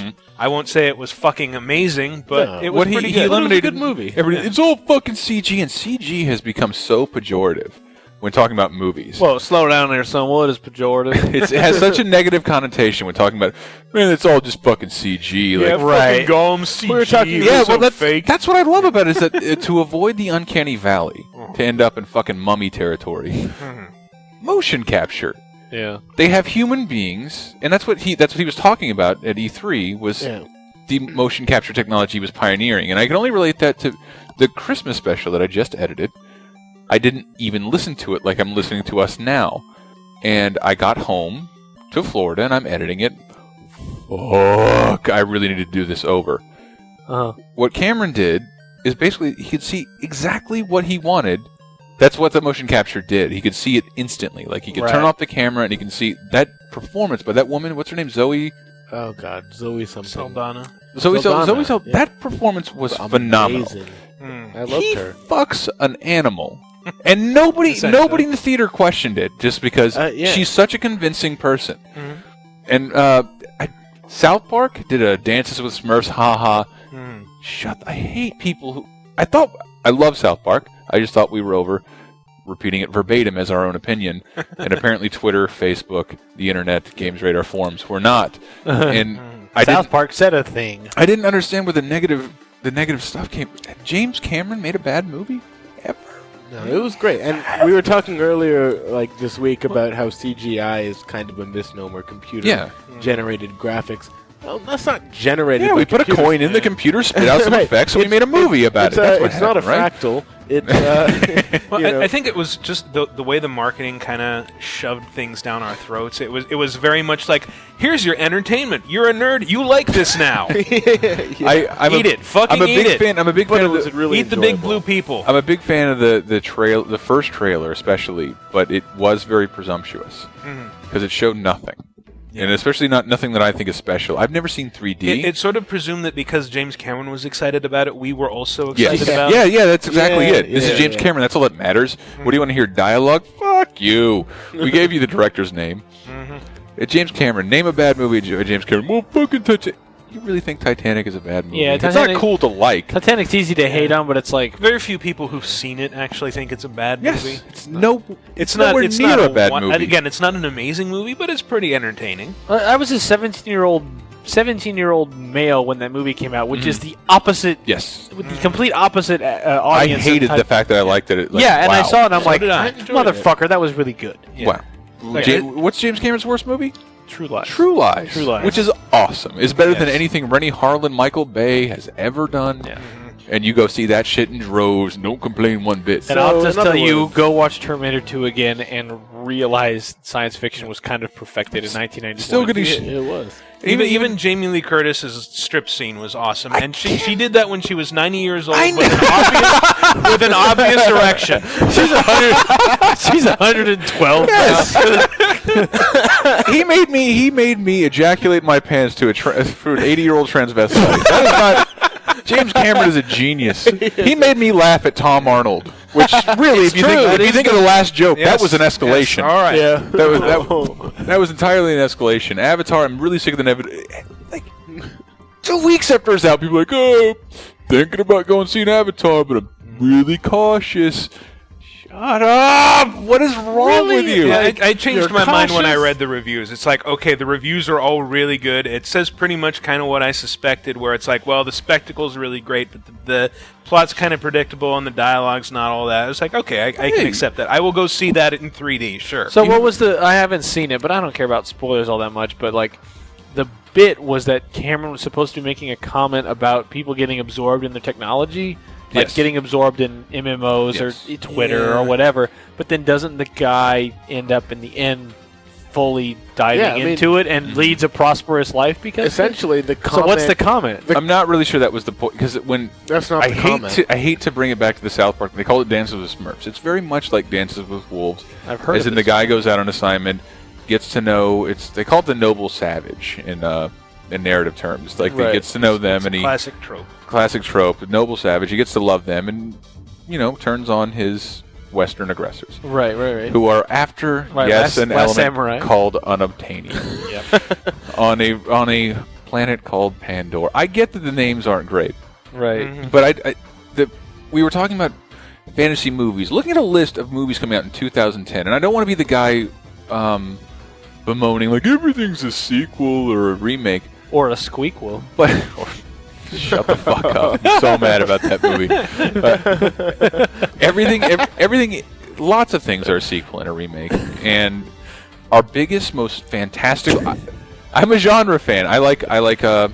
We all like Star Wars. Yeah. There is no movie like Star Wars anymore unless it's based on a book or a comic or an existing movie. We have no fantasy movies. And James Cameron, I think, is kind of ballsy to make an original fantasy. Yeah, he made property. it up. That's a good point. It's all out of one guy's head. Everything else, like Percy Jackson, the Lightning Thief, like that's what we have to look forward to. The Spiderwick Chronicles. There's the great fantasy. No, I mean the story is very. I mean, it's a story that has been used before, but he made a very engaging world, and you know. So what was the ultimate message? The ultimate message is that we shouldn't be in Iraq. No, what a bold Kind statement! of, yeah. That's the No, I 6 mean, years that- too I think late. The message was we fucked over. It would have been very Indians. timely for that specific situation a year ago. It's just, you could say the message is anything. I think it's kind of a universal message. That's the new American mythology. Somebody goes and hangs out with an older civilization that doesn't have the trappings of ours and finds that to be more rewarding. Yep. Enjoys the simpler life. Yeah. Enjoys the simpler life, the simple things. But speaking of simpler things, the 3D technology. I hate 3D movies. I thought Up was pretty good in 3D. Up was only good because it Also wasn't Coraline. distracting. Coraline was good. I didn't notice Up was happening in 3D after like the first 10 minutes. Right. And that's how I felt about Avatar. It was amazing. Oh no, well, I did appreciate what was happening because usually he created a world of.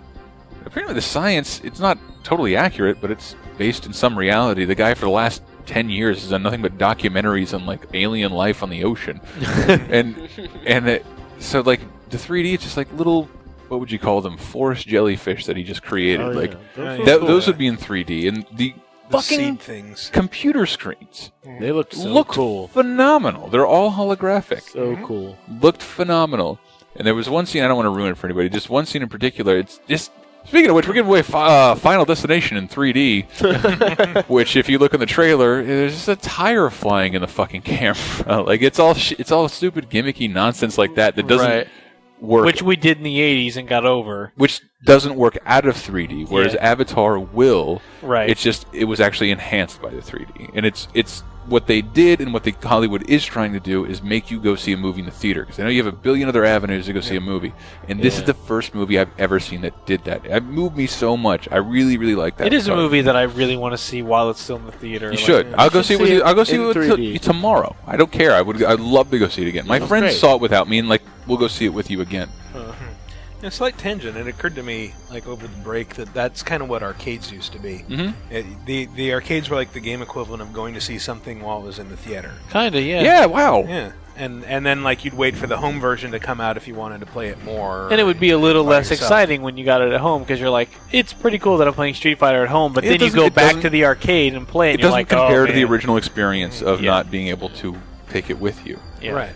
Wow. And I definitely agree with who was it? Was it David Lynch who said you watched a movie on your fucking phone? It's just old. That's old people shithead nonsense. You can enjoy a movie anywhere. David Lynch hates home theater so much that he made what was the Mulholland Drive, an unbearable DVD with no chapters, no skipping. Really? You had to watch it like you would a VHS tape. No extras, no commentary, nothing. Wow. I do agree with him though. It's like to I don't know, something about like the first time I watch a movie, I'm not gonna watch it on a fucking phone. I tried the first time to watch Sam Raimi's Drag Me to Hell That's not on a my phone. movie. I know, but it was what I had. It was what I had. I watched it. And I couldn't get over it because Justin Long was in it for more than 4 seconds. And I thought Justin Long just appeared in movies for brief cameos. No. He's in Can that I movie. go into are we done with Avatar? What, you didn't see Avatar, Brett. You get to talk about something. I didn't see Avatar. Well, I kind of wanted to segue into, like, we just came back from a break. Mm-hmm. Sure. And I'm sure we all have, like, at least, like, some stories, funny anecdotes that from our... No? What? Not me. Oh, you don't have one. I played a lot of video games with old friends. No, I've got two, and one of them is movie-related, so that segues... I wanted to see Avatar over the break. Couldn't. Ended up seeing Sherlock Holmes, which I enjoyed. Also saw that. Terrible. Which I enjoyed. Because I thought it was fun. It was I don't agree it was terrible. Terrible. It's the loudest, boring thing I've ever seen. Dude, it's fucking awful. God, the idea that movie's awful is like it's terrible. There's like no degrees of awful for you. Like, okay, here's the thing. 2 weeks before I saw Sherlock Holmes, I saw Mercenary for Justice, direct-to-DVD movie with Steven Seagal. Unfucking watchable. Don't undermine my terrible. point with Seagal movie. This was worse. Even in terms of Guy Ritchie's movies, this was fucking terrible. I enjoyed Robert Downey Jr. It was no Snatch, I'll say that. I love Snatch. It's terrible. I enjoyed it. Anyway, I enjoyed what I saw of it because 3/4 into the movie, literally, if you've seen the movie, you'll know the scene. Michael, you'll know the scene, and you'll know the scene, Chris, not Tyler. I won't know the scene. But you listening, you may know the scene. Sherlock Holmes, Robert Downey Jr., is in handcuffs, and he's in a room, and he closes a fireplace, and the room starts to fill with smoke, and the villain is loading a shotgun, turns around and says, "And guess what, Holmes? I did it because..." And the film melts on the screen, like the fuck. If you just melt, you hit. Yeah, if you've seen the Nine Inch Nails Closer video, or if you've seen or if you've seen Grindhouse, Gremlins 2, where it just goes like that fucking. Or if you know Mr. Show, the Pallies, I'll tell you why, because, and then it just cuts off. That exact fucking thing happened where everyone in the theater's like, this is part of the movie, and it takes like a good minute and a half for everyone to be like, what? What the fuck happened? And then the projectionist comes down like it's this girl, and she's like, "Oh my, I'm sorry." She's got like the fucking goggles, like her entire face is black except for the goggle part where she pulls up her eyes, like the whole place is coming down, and gives us free passes. So I still don't know how the movie ends, but I will tell you. I can guess the guy in black that they never show his face. I'm guessing that's Moriarty. Elston, that's a big ding. Because who the fuck else would it be? Here's a spoiler for you. Apparently, Holmes figures it all out. But while he's figuring it out, doesn't do anything about it. And then waits till the end of the movie to reveal that he's Sherlock Holmes. Because before that, I had no idea I was watching a Sherlock Holmes movie. I thought it was a movie where Watson knew Kung Fu.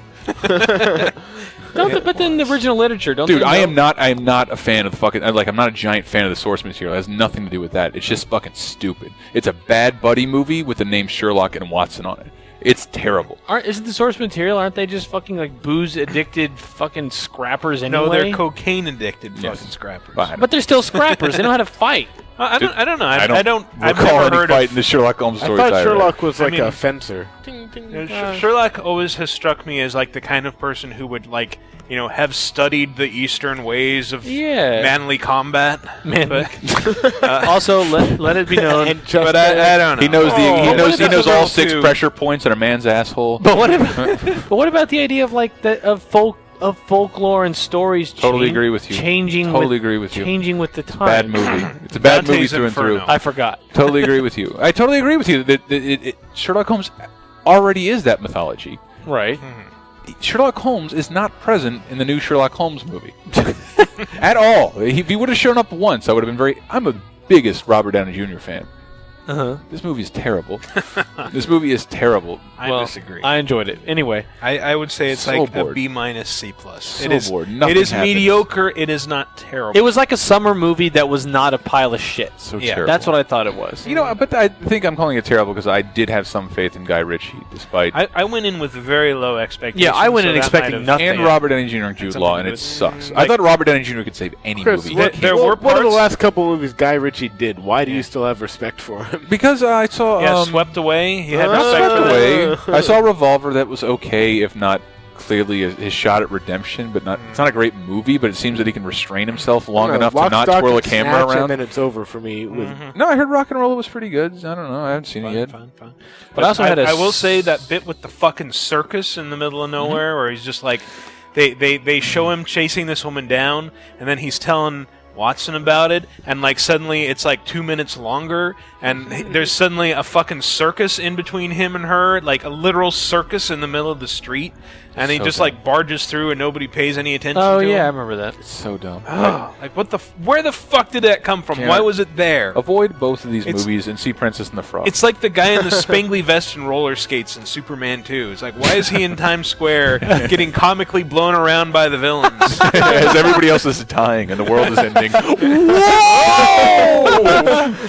I was just roller skating. What happened? I also wanted to really quick relate this Zod. This series of I had this series of like, it was like a 3-day mystery that happened to me, and I wanted to relate this really quick. So over the break, I'm just laying in bed playing Bowser's Inside Story, Sexy. As you do, which was awesome. I was fully clothed. Yeah, fully clothed. Were your legs spread?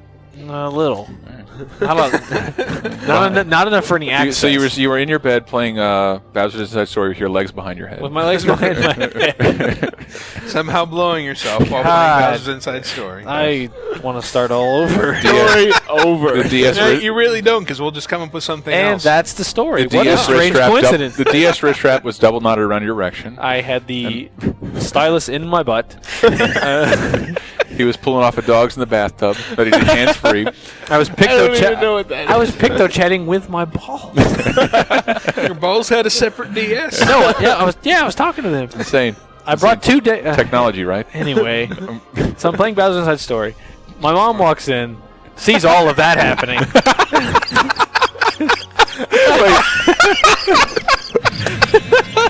Wow. Tyler's gonna die.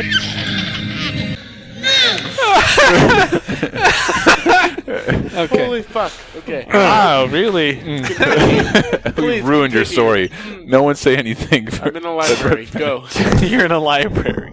So, my mother, she walks in with a plate of fucking food in tinfoil and says, "This was at the front door for you." And I'm like, That's not creepy. I'm like, what? So I look, she just hands it to me like, "Here you go. Here's a plate of food from outside." And I take it and I'm like, "What is this?" And she's like, "I don't know. Somebody leave it."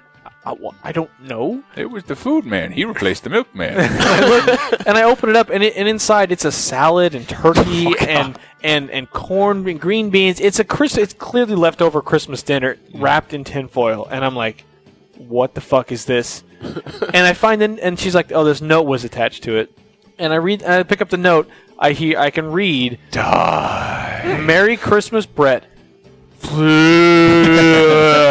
And hieroglyphics. From looking at it like, what the fuck?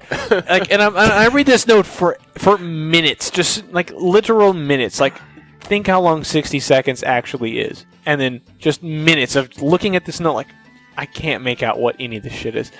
And eventually, I after a long time of staring at this, I'm like, okay, wait. I know one friend. It's a girl. She's kind of this way, so I bet it was her. So I text her, "Did you leave a plate of food on my front door?" And her response was, "Yeah, you going out tonight?" Like nothing fucking weird had happened at all. And I'm like, okay. So then we go out that night and I talk to her and I'm like, "So what the fuck was with the plate of food?" And she says, "Oh, we were having dinner and then I was out drinking and I just thought I should leave a plate of food," and obviously driving, and if from any small towns, that's what you do, because there's no taxis. What taxi are you taking home? None. Mm-hmm.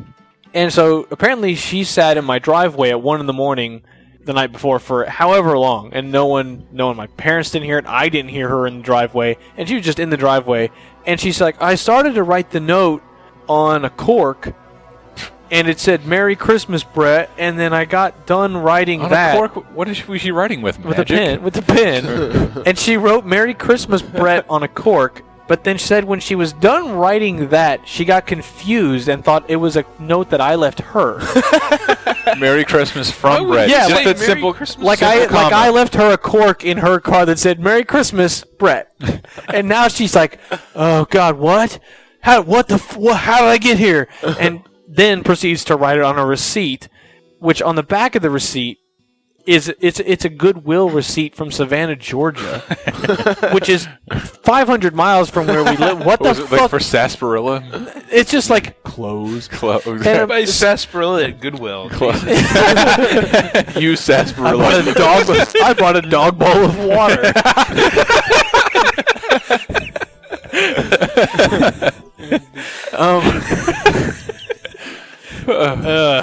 And then, so that solves the mystery of where this food came from. Just this drunken, she just trying to be a friend, like, and then the note actually says, "Oh, I hope I don't get to see you while you're here. I'll see you in San Francisco, maybe."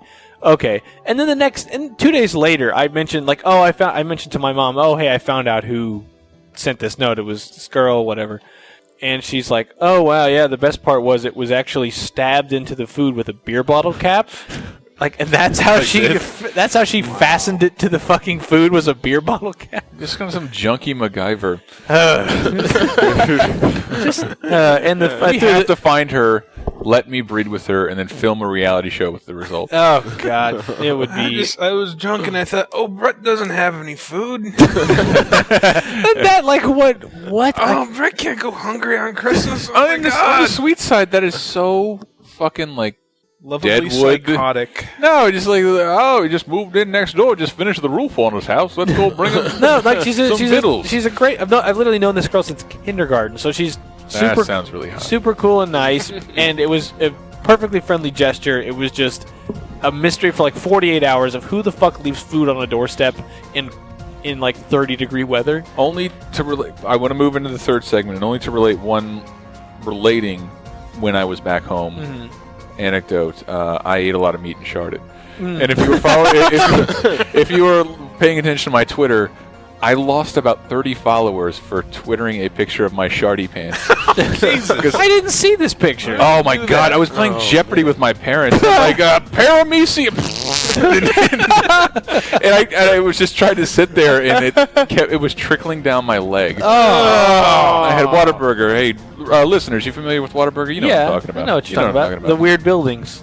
Yes, were triangular buildings. I found out it's because they put like a butter-esque oil on their buns, and if you ask for it without that, then it won't shoot through you like electricity, or like a camera in Cerebro, or like through a vegetarian, or a vegetarian who shouldn't there was be eating a butter-esque oil on your buns. Holy shit, my ass just got wet again. All right, third segment, community segments. We've got question of the week. We've got giveaways for DVDs apparently, and Ask a Games journalist, all that shit. Jesus, you really get into this shit, don't you?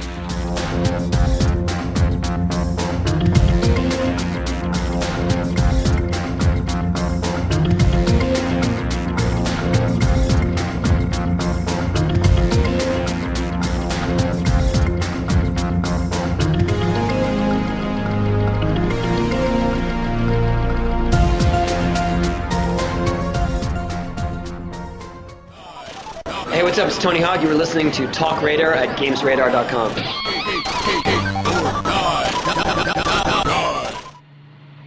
Hey! Yes? You look like a real asshole! Well, I am an extremely serious gamer. He's completely devoid of humor. So what you doing? Well, my level 80 guild and I were running off to complain about the journalistic credibility of Ars Technica's Naruto review on NeoGAF. Wrong, Dick! You're listening to TalkRadar!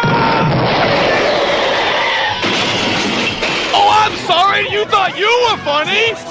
Well, guess the fuck what? Amend your fucking review, shit dick. I swear to fucking Christ, I'll jump into that goddamn internet and kick you in the fucking throat. We ain't no fucking magazine, we got the F word! Fuck you, I thought it was funny. Fuck you! No, you two separate. Let's fucking... We got hour-long stories about shitting! Came out like a baby elephant. Didn't hurt a bit. TalkRadar with a house at Abe Lincoln's bonus bill! Call it the Kid Fuckers Hoagie. Totally awesome video game!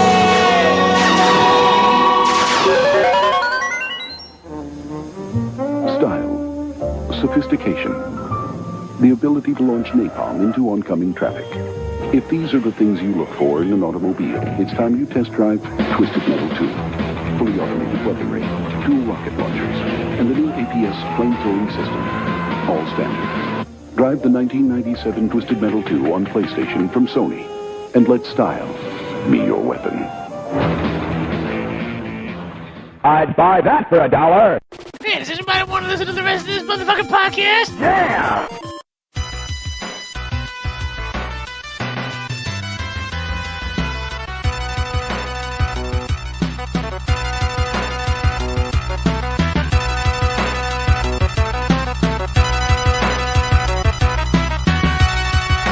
TalkRadar 83, grinding to a halt. Anti-awards, we did that this week. We gave the annual anti-awards every year. Love the anti-awards. They always go up the first week of January. If they come into contact with awards, they explode. They just fucking explode. I'm not saying anything I wrote was great, but it's always my favorite thing to write. There's two great videos from Guitar Hero 5 of the unintentional desecration that Tyler wrote. It's just It's Kurt Cobain singing Flava Flav and Johnny. Which I'd seen. I just didn't see the clip that was at the end, and it's Kurt Cobain holding up a mic in the air going, bass! And then Johnny Cash dancing around like Gwen Stefani singing Ex-Girlfriend. Oh my god! Like it's bad. To me those Johnny Cash's hips should not wiggle. Can we recreate what Michael said yesterday? What did I say yesterday? Him spinning in his grave. Oh yeah. That we should play it next to Johnny Cash's grave so he can use his spinning corpse to drill for oil. Is that an original Raparzism? No, that's been around for a while. Those videos are proof that ghosts do not exist. Because if they fucking did, that's the shit you would haunt people for. Yeah. Why are you doing this? Yeah, Courtney Love would have put that in her fucking lawsuit. Like, he came to me and poisoned me.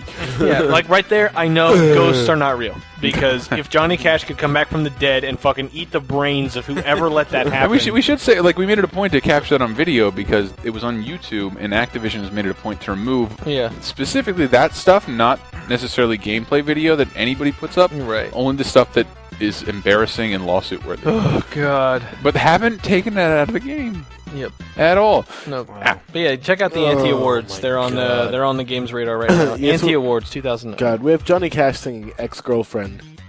No Doubt, and ironically, No Doubt sued over Band Hero because of the same thing, because their likenesses are singing other songs. No, they're not even in the game. They thought they were going to be in the game. Is that the case? I thought it was either way No, that's what it said. It said or maybe they were going to be, and then they found out about the Kurt Cobain thing, and they sued. I hope we don't sound out of unprofessional that we haven't all played Band Hero.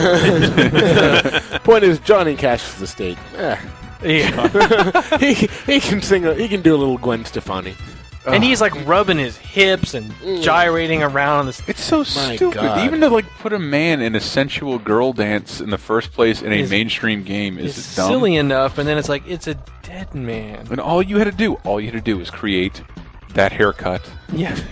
And those clothes, and you didn't have to pay millions of dollars for anything. Okay, but I do want to get into. Oh yeah. Apparently, people are tired of the song. Okay. I like it. Brett was tired of it when he first heard it. Now it's grown on him. I just love giving it shit every week. No, people, I love given. Can we just pick a new Game Deal song? It's like, what? Do you want a new intro to the fucking CNN news every day? Like, I'm tired of James Earl Jones's voice as Vader. Get someone new. Game Deals. Game deals, we have Kmart is rumored, but seems likely Mass Effect 1 for $9.99. Sure. Okay. Newegg. Thanks, 2007. Shut up. Most of these are Resident Evil 5. $19.99 on Newegg for 360 and $24 on PS3. Why is it more? That's weird. I don't know. It's just a Newegg thing. It's a Blu-ray. It's a Blu-ray. You're buying the Blu-ray version, not the DVD version. You're buying all that empty space. Because it's You're buying the same game printed like 6 times on one disc. Because it's a proprietary format.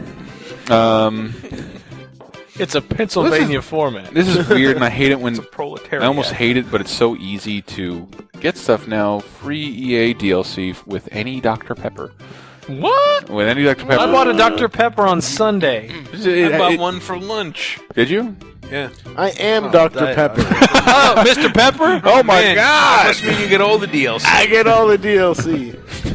This is the dumbest fucking joke that I'm laughing. I am Senator Pepper. And Dr. Pepper, you can get DLC for Mass Effect, Sims 3, Battlefield Bad Company 2, Spore, and Battlefield Heroes. Buying a Dr. Pepper. Every Dr. Pepper's a winner. I don't know enough about it. What? What are we laughing? We have to move on. I'm laughing too much at Dr. Pepper. Amazon's Xbox Live's 12-month subscription card is $34.99. For how long? 12 months. Oh, it's almost half off. Well, I mean, is the sale long enough that it's? It's just Amazon doing what Amazon does, hurting other retailers. Because to price match Dell, it dropped a $4,000 Microsoft Xbox Live point card to $42. Mm-hmm. And then Mrs. Pepper came in with a plate covered with tinfoil. Okay. Okay. Catching Mr. Pepper with his dogs in a bathtub. It would be Junior Pepper Jr. actually. And also on Amazon's Creed 2, 360, $44. And Chinatown Wars, $23. Let's end this. Take my advice, do as I say. Yes. Save a little money for a rainy day.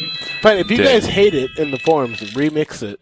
Yeah, Give wow, us seriously. Go for it. It's from a cartoon called Donald's Birthday. Find it on YouTube. Yes. Do it, I dare you. Please. And if you can find the raw audio from 1940, I will marry you. Fact. Fact. Technically. Where are we at? Correct. Community? We have contests for Final Destination 3D. I don't know if that's part of the title, but it's the Final Destination. Yeah, it's the fourth Final Destination movie in 3D. This time it's really the Final Destination. It actually is. It's supposed to close it out because What's the final destination? Right, just like Final Fantasy. This should be they're going to be done. This soon. should be easy to design a contest for. It should be in terms of games where you die. I was okay. But like, what's your favorite death in a game? Final Destination. Win the game by coming up with a Final Destination. Tyler, you're in the wrong business. The game. Win the movie. Win the movie. So Not the death. You will not win the death. No. Grim Reaper will not come to your door should you win this contest. And the thing is, it needs to be a very mouse-trappy, no. elaborate death. They should make that into a game. It could be like The Incredible Machine, where you have to set up an elaborate Rube Goldberg system for someone to die. Isn't that what? Isn't that what The Haunting, starring Poltergeist for Genesis, wasn't? I lost. Isn't that the? It's when EA was indie, man. Reference lost. Chuck Season 2 is coming out, and after a brief discussion, we realized none of us have ever seen Chuck. So, favorite word that rhymes with Chuck? No. No. My name is Chuck, and I like to shuck. And I'll give myself one of these. Sucks. No, it's so apparently okay. Yeah, I've never watched The show's called Chuck. We usually do something slightly visual. Oh man, are you going to tell me that a nerd is socially inept? Stop it. Isn't that the show that comes on before Lost? We're not that going I into... sometimes catch the last 2 minutes of? No, we're not going into any of that. Simple and quick. Guess what happened? Guess what? What? We have our own Chuck. Chicken butt. We do. We have Charlie Barrett. Oh, we do. I want to see Charlie Barrett, our Chuck, on a game character. Like put his head on a game character? That is true. Charlie Barrett is a game character. Easy peasy. Plenty of fucking pictures of him. Look at our Facebooks, our twatters. And guess what? If you do Gabriel Knight, you lose. No. Automatically. Lemon 4 Gabriel We'll have Knight. a section of shame set up just for you. You can't see our emails. We've already done it. And that is it. Contest, community segment, Elston. Moo. Final death. Oh, please write that down. I will not remember by the time I'm editing this. This is the last beer, and I will be drinking that Crown in like 10 seconds. Final death. Make death. Community segment. I know you've been haven't had a community segment for 3 weeks, so you may be wondering what 3 weeks. You may be wondering what you've been doing for 3 weeks. I don't even know unless I have a community segment to tell me. Tyler, stop leaning. No, I was like fucking with his headset cord for no I couldn't reason. say anything about it, so he keeps pulling me in. I'm just like, no, don't. I thought it was my cord. I'm just like wrapping it around my finger like a 14-year-old girl with her hair. I don't even know what the fuck I'm doing. We're drunk. Let's go. Community segment. Every week we do a question of the week. The last one we did, which last podcast went up on the 18th, I believe, of December. Jesus, I feel lazy. Decembriario, Michael, I think that's what it is. Wait, the last live podcast. Okay. Decembriario. Decembrio. Decembrio, that's a word, right? Kneel before Decembrio. Oh, that's in Spanish. In Mexican, it's Decem Sombrero. The Decembrio hat dance. I definitely remember that. We're taking... whatever. Oh, man. Words. What doodly da. Look at us manipulate them. That's why we make the biggish bucks. That's why we make dollars. Question of the week. Last one was question of the week, December 18th. What was your game of the year for 2009? It's about a 5-page thread, and again, answer all these in GamesRadar.com/forums. Go to the TalkRadar podcast thread. Apparently www.games. Yeah, go to www.gamesradar. No. Just, get to the Farkin forums. It's very use your Googles. Pleasurable to know. Why are you Jack Nicholson? It wasn't. That was actually George W. Bush. The Googles. All right. No, that wasn't George. Everyone listening now, just scoot back 8 seconds. That was Jack Nicholson. Yeah, use the Google. I can't do a fucking. That's right. What I do when I want to do Jack Nicholson is Christian Slater and Heathers. Including the bullets. Who can do the worst Austin Powers? Yeah, baby. I know that was the Talking Heads. I remember trying to do an Austin Powers, and it's like, yeah, baby. All right, so we should really try. Garbage. This could be nasty. All right, now really try. Really try. Okay. Yeah, baby. It's not bad. Oh, my asshole is shagadelic. Oh. God, I want to stop already. Oh. Are you feeling brandy? John Benet Ramsey is a sexy beast. All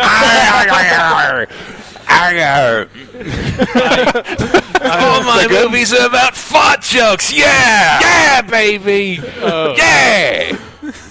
Are we good? I hate it so much. I haven't even attempted one for like 10 years. I mean, that's the. I'm not even laughing. It's literally the lamest thing a person can do at an attempt at humor. It's like throwing out a pitch and not leaving the mound. That's what Austin Powers impressions are to humor.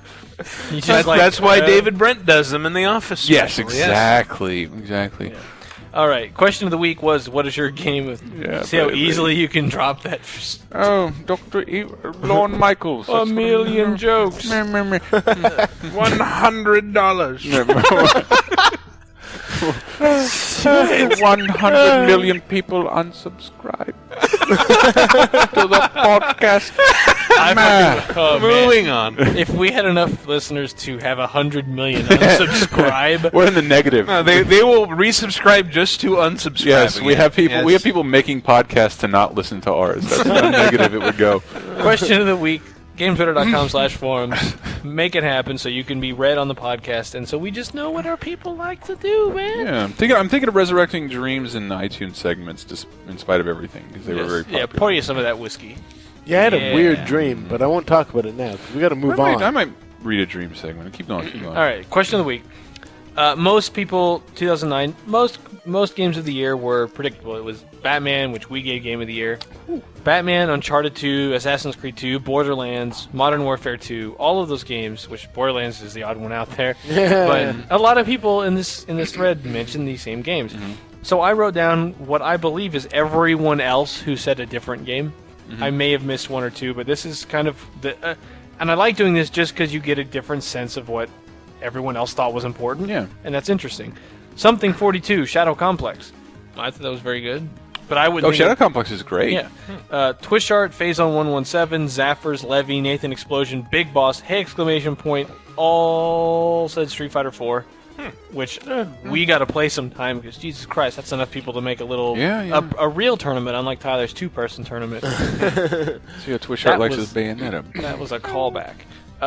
Champion, Beatles Rock Band, Felix the Cat, tournament, and Super 2J both said Bowser's Inside Story, which was by far the tournament. It is like the best RPG I played this year. Like there were two Mario games. You had Mario Wii Play.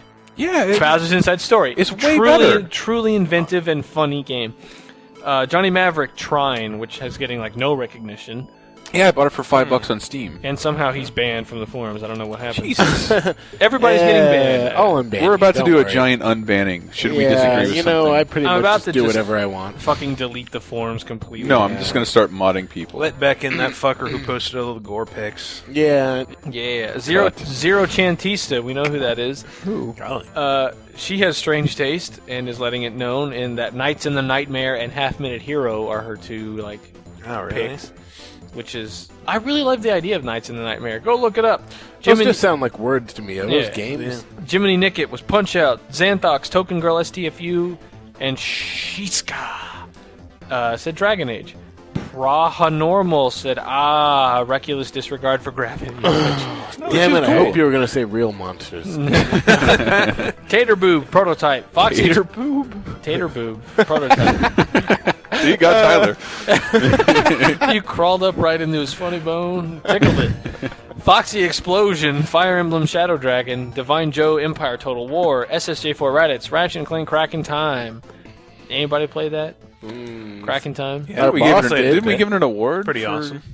We gave it nothing. Just it won an award for the best game of 09. Still great after all this time. Whatever. It was a runner-up, I think. Yeah. It was? Just the Bowbreaker and Still Nick Says counts. What's Up. Both like Gay Tony, Widowmaker 18, Chinatown Wars, Captain Crotch Punch, Tropico 3, Rabid Zombies, Wow. Ghostbusters. Weird. It is weird. Yeah, no. It just occurred to me, 2009 was a year of 3 Grand Theft Auto games. How 3? Oh, yeah, it sure was. Chinatown. And 2 episodes. 2 episodes. Net Latnu, Plants vs. Zombies, Jim 2I, Red to Lights, and Yo-Yo Guy all said... Red to Lights? Red to Lights. Is that a real game? Is No, it really? that's a username. Red to Lights. Okay. I was going to say, sounds a lot like another game I know. It certainly does, Tyler. And Yo-Yo Guy also said Wow. Left 4 Dead 2. Wow. Flying MX said Demon Souls, which Michael... I was going to say, did anybody else say Demon Souls? Yeah, Michael likes Demon Souls. It's pretty good. I don't think I'd say it. Well, who was it that actually GameSpot. gave it? GameSpot apparently What the gave- fuck? That's bizarre as hell. And I only want to put it in a tiny bit of context because Sony's third-party exclusives have been weak as fucking balls.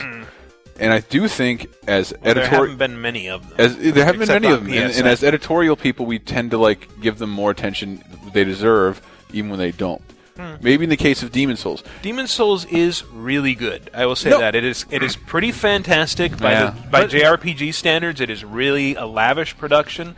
I'm very impressed by it on every level. But Game of the Year, that's a little excessive. But don't you always... I love it, comma... I've never yelled at a game so much or been angry, or isn't it super...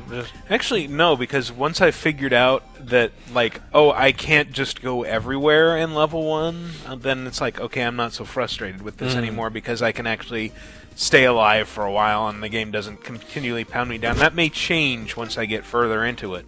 I was going to make a horrible analogy just to excuse playing the music this week. Okay. I watched Brazil last night, Uh-huh. and Brazil was the underdog. The studio wouldn't release it. It was stolen from theaters. The LA critics gave it the movie of the year, knowing full well it wasn't movie of the year.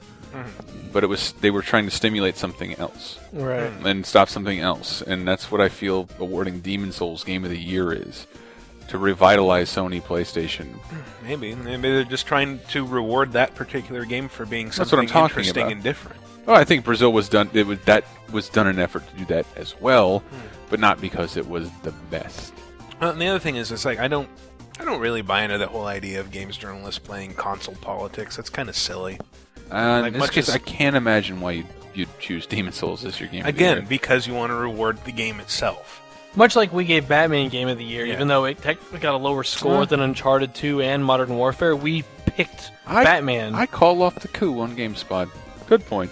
Okay. I'm serious. All right. Everybody go read GameSpot. And finally, Fistful of Pelicans said Persona 4. Persona 4. Interesting. That's all of that. That's question of the week. The last one we asked was, what was your game of the year? Just stop drinking whiskey. Jesus. The whiskey is... it's quite strong. It is whiskey. I think it's spiked with additional whiskey. Do we still not know who gave it to us? Whatever that means. There's a thread in either podcast or general that says... I started a thread, I think, that said who gave it to us. Somebody started a thread. Oh, and you know what? Somebody tried to post my address again. I saw that. Which is... No, I really do not care. It's all of our addresses. Yours, too, are... Wait, Games Radar has access to your IP. We can tell where you live. Yeah. Oh, I know. We already know that. And all of our addresses are... Chicago. I know who gave it to us. Who? It was Cool Bowling. Oh, Cool Bowling. That's what it was. Cool Bowling. So Cool something Bowling. you said gave us whiskey? Mm-hmm. Say more things. Oh. Cold outdoors. Cold outdoors. Where's the Crown Royal? You're not doing it. Come on. Warm lawn darts. You too. I'm waiting. Yeah. Can't keep up. Moving on. The next question of the week. I just want to say, posting my address, it's not hard to do. Won't get to me, and once again, nothing happened. Yeah. Who cares? Quit posting my... You're not going to get our... Stop Like, it. even Brett was like, you Stop want us to it. delete that? I'm like, I'm almost more curious to see if anything would ever be sent to my parents' house should they get the address right. Yeah, stop doing it. Anthrax. Anyway. Great band. Next question of the week for January 8th, the day this podcast goes up.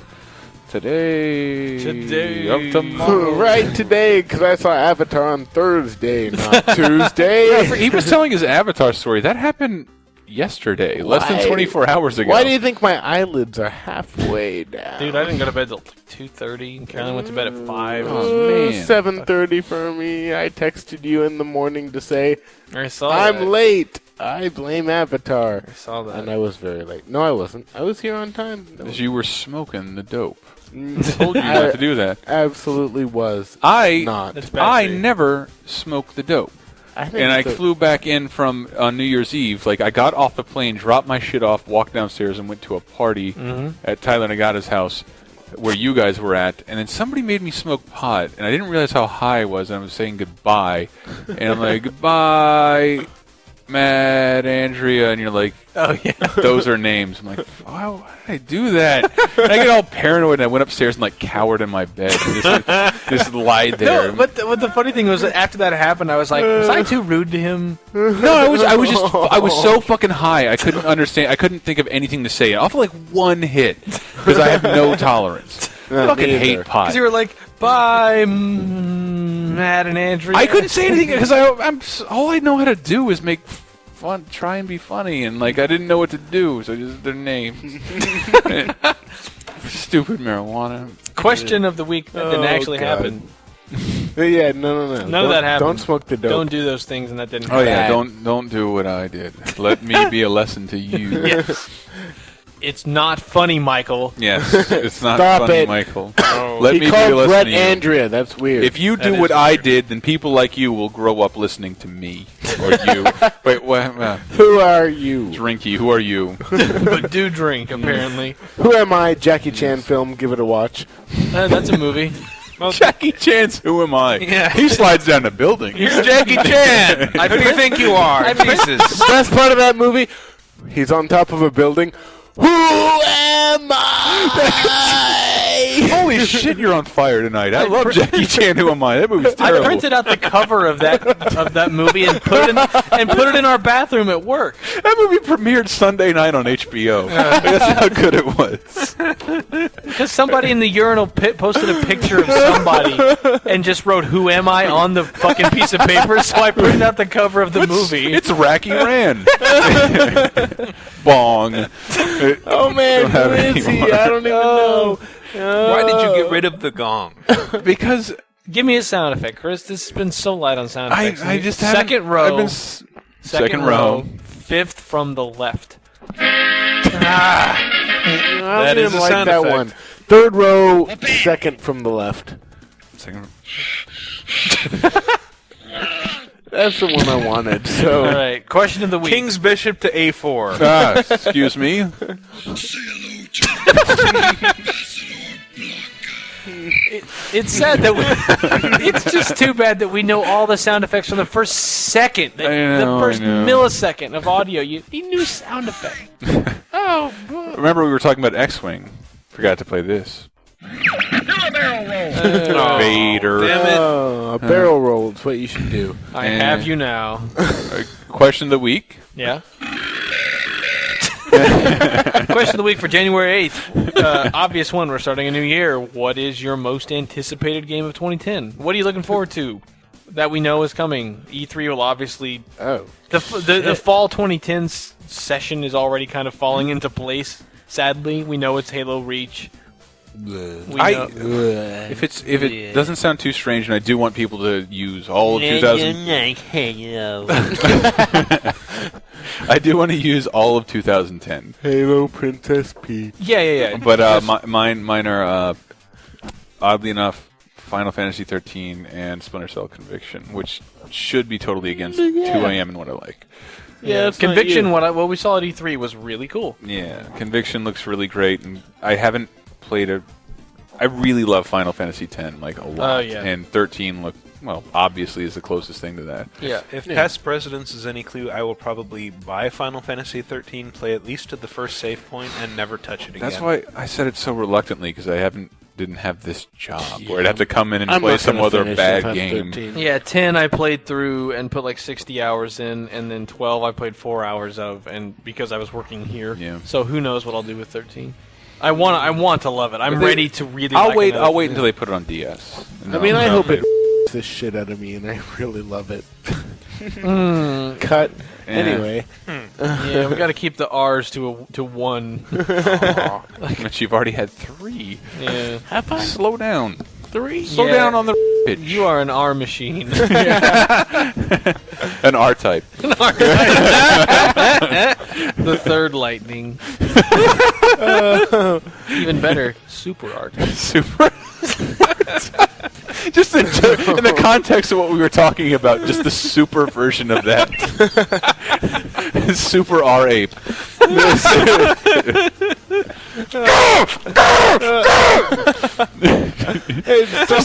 just a walking on like in Blast Course the missile. Imagine that with a gyrating erection. Like that is super R type. Oh man!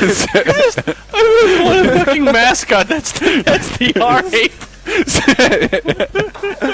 R-ape! I didn't even know I could get away with that. How do you pronounce a hyphen?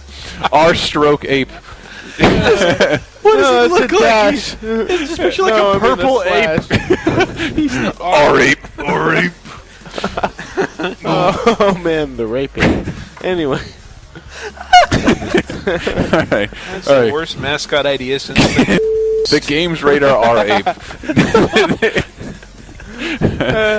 R-E-A. Oh my god.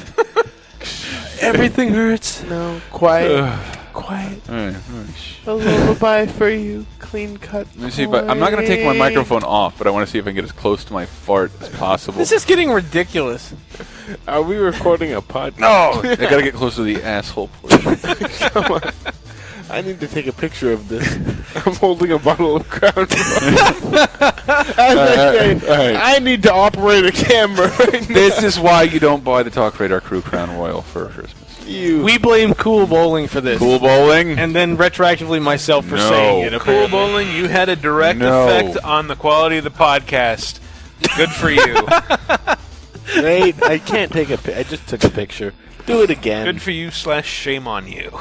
Shame on us. Shame on everyone. Shame on everyone. God, shame us everyone. All right. So, for me, I want to play FF13, but the first one, I mean, Mass Effect 2, like I've played through the first one 3 times. I hate the idea that I can't finish the first one in time to play the second one immediately. Just play it right now. You can it's 50. It's about 50 hours to get through. I killed that game in a week without the side quest. That's with side quest. Without, maybe like 40. Eric said 15. It is possible to do it if you just blast through it. Yeah, I'm thinking like if I just follow a guide, enjoy the main story a little bit, maybe I can get through Mass It's not a Effect guide game though. It's such a rich universe. I know. You just want to soak it up. But just get stuck exploring planets, just mining for shit. I can't not do that. Yeah, Mass Effect 2 is the first one. I really want to just spend like a month playing it, and then go right into Super Street Fighter 4. I can't. I'm looking forward to that. It's gonna I purposely quit playing Street Fighter 4, even though that was kind of my game of the year for last year. I kind of quit playing it for the last few months because, one, I had to move on and play other things. And knowing 1 is coming with all these tweaks and changes, it's like, well, I'll just stop, and then I'll just pick it up again when Super SF4 comes out. Nice trailer for that today, using the Doom boss bit over and over and over. Which we should have in the podcast. We do. I can cue it up right now. Yeah. It's not there. Yeah, well, whatever. That's not the boss. That's not the boss bit. And then looking out to the rest of the year, I'm really curious about Metroid Other M. I want to know what the fuck is up with that game. Due this year, definitely. Supposed to be. Last we knew, it was. I doubt it for some reason. I don't know why. It's Team Ninja making a Metroid game that's just going to be Samus kicking ass on Wii. On Wii? I don't see it. I don't see it. I don't see that as their fall release, especially when they have a Mario game. No, I don't see them wasting it in the summer. I see it next spring. Metroid usually comes out in the summer. Does it? Yeah. Well, Prime 3 and Prime Trilogy both came out in August. That is technically this When did Prime 2 come out? Prime 2 and Prime 1 both came out in November of 04 and 02, respectively. So they were November games for those years, but whatever. Technically. Both November games. Right. And then what I think will really be my game of the year, Last Guardian. Really? Yeah. Oh, I don't know. About that game. I don't know how I'll get out of this year not completely adoring that game. It's going to be hard not to love it. Shadow of the Colossus and Nico, I couldn't love more. If you fucking paid me, I couldn't love it more. I will pay you to love it less. Can't. No. Point taken. So yeah, Mass Effect 2, Super Street Fighter 4, Metroid Other M, and Last Guardian. Those are going to be the ones. I don't see how Last Guardian could possibly. It's not going to be bad. It's going to be gorgeous, and it's going to be Yeah. fucking amazing. It's Team Eco. It's To me, It's going to be 6 hours and awesome. Yeah. To me, all their games are literally like being drunk. It's you get what it's what you get what you get out of it, what you take into it. If you like when you get drunk, if you're happy when you get drunk, you're a happy drunk. If you're sad, you get more sad. Like Shadow of the Colossus and Eco, it's like if you go in like just because like Eco, I played kind of like somber and I don't know, wasn't really into it. Like I was being an emo bitch or whatever at the time. So the whole game just kind of took that mold. Where Shadow of the took Colossus, little breaks to cut yourself and whereas, just to feel something. We call that as Bremo phase. Yeah, Bremo. Whereas Shadow of the Colossus, it was like I'm feeling a little bit more positive. I'm feeling a bit more inspired, and I'm feeling a bit more like career's about to start. You knew there was a giant Godzilla monster. That was part of it. But just those games that have that intangible like amazement that a fantastic movie has, and that's what I'm. It's very strange they don't. Why are they the only people who do that? I don't know. And it's strange that I adore Sony for letting them do it. Yeah. They put out one game every 6 years or whatever. They've never really done well, and they've always let them keep doing it. Yep. Because they're fucking fantastic and they're good exclusives to have, darlings. right? Yeah, they fill a niche no one else has done. Tyler, Michael? Anticipated game of 2010? Heavy Rain, I'm actually looking forward to a lot at this point. Damn it! Don't I take played mine. through the first 10 chapters. And Did you really? Yes, I did. Out of how many? I don't know. There's a lot more than that. Though. There is a lot more. Okay, the one it ended on was the one that we got a preview disc from Sony. First 10 chapters. One it ended on was the first chapter introducing Madison Page. You can see her tits in it. You can make her take a shower, which is interesting. But it is the thing is, it's like it starts out. You're playing as one of the characters who's this, this architect, and you see his rosy family life, and it's like his kid's birthday, and then like later on they go out to the mall, and the kid wanders into traffic and gets killed. And it's like they this is going to happen. They set it up. It's like dangling your feet over a Shark Tank, waiting for it to happen. And the thing is, though, that they planned it to be like this emotional gut punch. That it's like you're really going to be upset to see this kid die. I was not the least bit upset. I was happy to see him go. Why? He was Because you were an irritating anticipating it? little fuck. Okay. He just like the thing is, you're in the mall and he just keeps like trying to wander off, and so you keep trying to go get him, and then like, is that Dad, buy me a balloon? And so you're like, okay, I'll buy you a balloon, and like while you're looking for your wallet, he wanders off, and then you have to push through this crowd. And everybody's like, why is this guy pushing through the crowd and trying to find his kid? I'm gonna get in his way. Are they drunk? No, but I am. Why are these guys at this mall? There's so many people. Fucking where did little Grievo the shitmaster okay, go? so yeah, that part is kind of like contrived, but after that, it gets fantastic. Really? Yeah, he develops superpowers. No, he doesn't develop superpowers. Actually, that's one thing. David Cage, producer and director. No, he's the director, not the producer. He also did Indigo Prophecy / Fahrenheit. And he said that he was kind of surprised by the backlash against that, and because he was thinking at the time that it's like, well, this plot is too mundane. I need to spice it up with something very video gamey. In the original, Fahrenheit and Indigo Prophecy.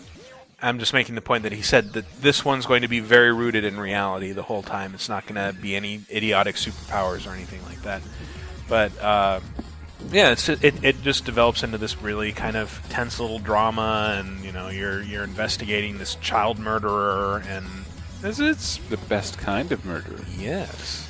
Oh dear. Anything else non-PS3, Michael? No, all the best games are for PS3. Gosh, There's got to be something else. I'm looking at you. There's been a bunch of stuff that's being pushed back. Look past the summer here because I'm having a hard time. I wish I could say I was interested in White Knight Chronicles, but Don't be. It's not really my kind of game. God of War 3? Yes, God of War 3. That's the one I've been actually looking forward to for a couple years now, and I'm very excited by the demo. I wish they'd show us something else besides the demo. When's They've that been showing me that since fucking February. It'll be on your District 9 DVD, which you won from us. Oh boy! Announce our winners once I have them in our hands. Is that a March or April release? March 2010. It's always been a March game. Has it really? Yeah. Yeah, they all three. Is it late March? I really thought it was April. I don't know why. No, it's usually about March. No, Man, March? I thought 3 was April. I don't It's know. March. Is fucking It's March. huge. It's March. It's Final Fantasy 13, So- Pokemon, Heart Gold, Soul Silver, and then As Will Smith God of War 3. is to July 4th, God of War 3 is to March. Or What God the of War- fuck did that mean? What did you just say? I know what he meant. Yeah, What? Will Smith movies. Will Always Smith come out. movies ID4. were- Oh! ID4, Sorry. Men in Black. That was genius. If we lived in the late 90s, yes, that's correct. Oh, right. Oh, sorry. My Yeah, phone. you didn't take into account fucking 7 pounds in Ali. That was rude. And Hancock. I'm kind of interested to see, what happens with True Crimer Hong Kong R. Wow, that looks like it could be so much fun, bad. I don't know, the last two do not fill me with confidence, but you never know. I mean, it's Activision. They're known for producing quality. Fun, bad. Yeah, fun A bad. lot of fun, bad out of Activision. I don't know. I'm hoping it's at least as fun bad as Jaws Unleashed. Oh, that is great fun, bad. That's epic. And then I guess none of us have mentioned Arkham Asylum, whatever that is. Fuck yes, Arkham Asylum 2. Is that this year? Force Unleashed 2. I'm actually excited about. That's the thing. I can't think past summer. Yeah, I can't either. I'm having a Fun hard enough Bad, time. by the way, new Michael Cera movie. Should be. Anyway, how about me? Yeah, Question What about about you? Go for it. You're insignificant. Oh, here we go. You all went first, so mine's all yours. Mass Effect 2. Yay. Heavy Rain. Surprisingly, actually, really, it seems different and interesting. I've never finished a PS3 game. I Wow. just said PS3. I finished Uncharted 2. It's the only one. I haven't. I mean, I haven't bothered to borrow a PS3. I don't own one. I have reviewed. I reviewed like the PS3 version of NHL 2000. And when didn't PS3 finish? was You didn't released. beat it? Yeah, like there is no beating a sports game. You could have played a whole season, Tyler. have Yeah, played a man. whole You season. probably would have got a better understanding in the first 8 You minutes. could have gotten a fake championship ring, man. I mean, I think I did finish a season, but I have Yeah, a we hard all know time a saying- sports game doesn't end when you get a fake trophy. Yeah, I beat NHL. I beat the game. Thank you. Done. Credits. Through credits. Thanks for playing. I beat That's how you know the narrative boss. is over. The boss was a Kraken. it was Yeah, crazy. I wish more games were like. It was one of the Sony-produced NBA games. I think it was 05 or 06 for the PSP, where there was like actually a strategy game where you took your team around the country to different cities. Oh, yeah. And when you won against a team, you conquered them. They became part of your team. You owned their city. That is a fantastic idea. It's like they're playing Pogs for keeps. Right. If Pat Riley was Alexander of Macedonia. Until all basketball teams in the country wore whatever team you had picked. Everything the orange leather touches is mine. Yeah. Favorite games. Good. We got an Ask a Game journalist. We do have an Ask a Game journalist question. Again, in... Please don't ask us these because... We're kind of drunk on Crown Royal. We're very right now. professional. Thank you, Cool Bowling, for the, Yes. for the booze. Thank you for this incoherent podcast. And thank you for saying Cool Bowling so that he could become a user and send us So booze. really, you can thank me for the Crown Royal. Pretty much. Because he wouldn't have existed without But then again, pressing bowling. thank Chris for pulling the audio while I was gone. Let's just... Let's go. We can go on forever. Ask a Games journalist. Ask a Games journalist. It's a thread in GamesRadar.com/forums, TalkRadar podcast, where again you can ask us questions about the industry, working in the industry, what it's like. Stop asking how to get a job here. We're not going to give. There you are one. so many. I know the last 4 people who asked that I took pity on and hired. It's over now. Because there's no more room. It's not like it's not like we don't want to tell you it's a secret. No, we've answered it so many Yeah, times. PredFan09, how did you start games writing? I got a job at Games Radar. Like everyone has a different story, and like here's the answer briefly: put in the time, play a lot of games, write a lot of stuff, do some legwork, and find out who's hiring. That's really it. Yeah, know your shit and write well. And never stop reading. Are the two most important things. Yeah, there you go. That's it for everything. Just read and write forever and play games all the time. There you go. That's what you do. The real question this week is from Mercenary Q. He asks, how is the time schedule? How is the time schedule of a games journalist? Are you under pressure? I'm gonna ask that today too. Are you under pressure constantly to produce good articles, or can it depend on the amount of work you decided to do? For example, what's the average time to write a Games Radar feature? And I'll start with it like. Shut up. You cannot set the barometer from what it takes to write a Games Radar feature, Mr. Master of Dates. He doesn't need to look up jack shit. Master Fuck dater. you. You cannot. You are not allowed to set this off. Brett writes articles in his sleep. Yeah. And then wakes up and comes to work and says, "I'm done." Why didn't you guys finish shit? I wrote like 9 features while I was taking a dump 9 weeks ago. Really? Being on time's that hard? All right. Anyway. Yeah. Shut up, executive predator. Do you not understand that you're fucking weird? Do you not know how hard it was? Do you not get that? Do you not understand that you're an anomaly? That no one else can do things as fast as you. Did you see Predator versus Alien? It's very difficult. God. I was Alien versus Predator. I ruined it. Fuck that all up. But what I was going to say is... Say you're a diamond in the rough, but you're fucking Rain Man. Me knowing dates has nothing to do with writing It is, features. no, it's terrible. I Anyway, loathe you for it. I was going to say that GR does work differently than a typical outlet, whereas most of them just produce features, they produce reviews, previews. Like a GameSpot, you have a previews team and a reviews team, and never the twain shall meet. We know Chris Waters and Sean McInnes, formerly of Games Radar, one is on the reviews team, one is on the previews team. They don't mix. Yeah, he writes reviews, he writes previews, and that's kind of it. Radar were immeasurably smaller than GameSpot, like with staff-wise, they have so many fucking people. It's embarrassing when we go to E3 and we're like walking with my torn clothes, like, hey guys, you want to hang? And whatever. But it takes... They're wearing their silver jumpsuits. Yeah. The Mylar suits with a V on They them. literally roll up in a fucking GameSpot fucking limo to E3. Yep. And it's like, what did you do today? I wrote a preview. Oh, really? I got up at 4 a.m. and I've been working ever since. Me? I got carried on the back of a Muslim bodyguard. So I got to E3. So I made my Naruto Ultimate Storm appointment. It's like, I carried a 9. On the plus side, we get to ignore games. Yeah, on the plus side, we get to do what we want. It suck. I really would like to play games for work that I would normally ignore as a little levity to keep myself balanced. It is true. We get behind because we're so focused on features and game-specific things and super reviews. And like all we really can focus on is like the biggest stuff. When I started working, like I shit you not, I would play bad games, and to play a good one was so rewarding.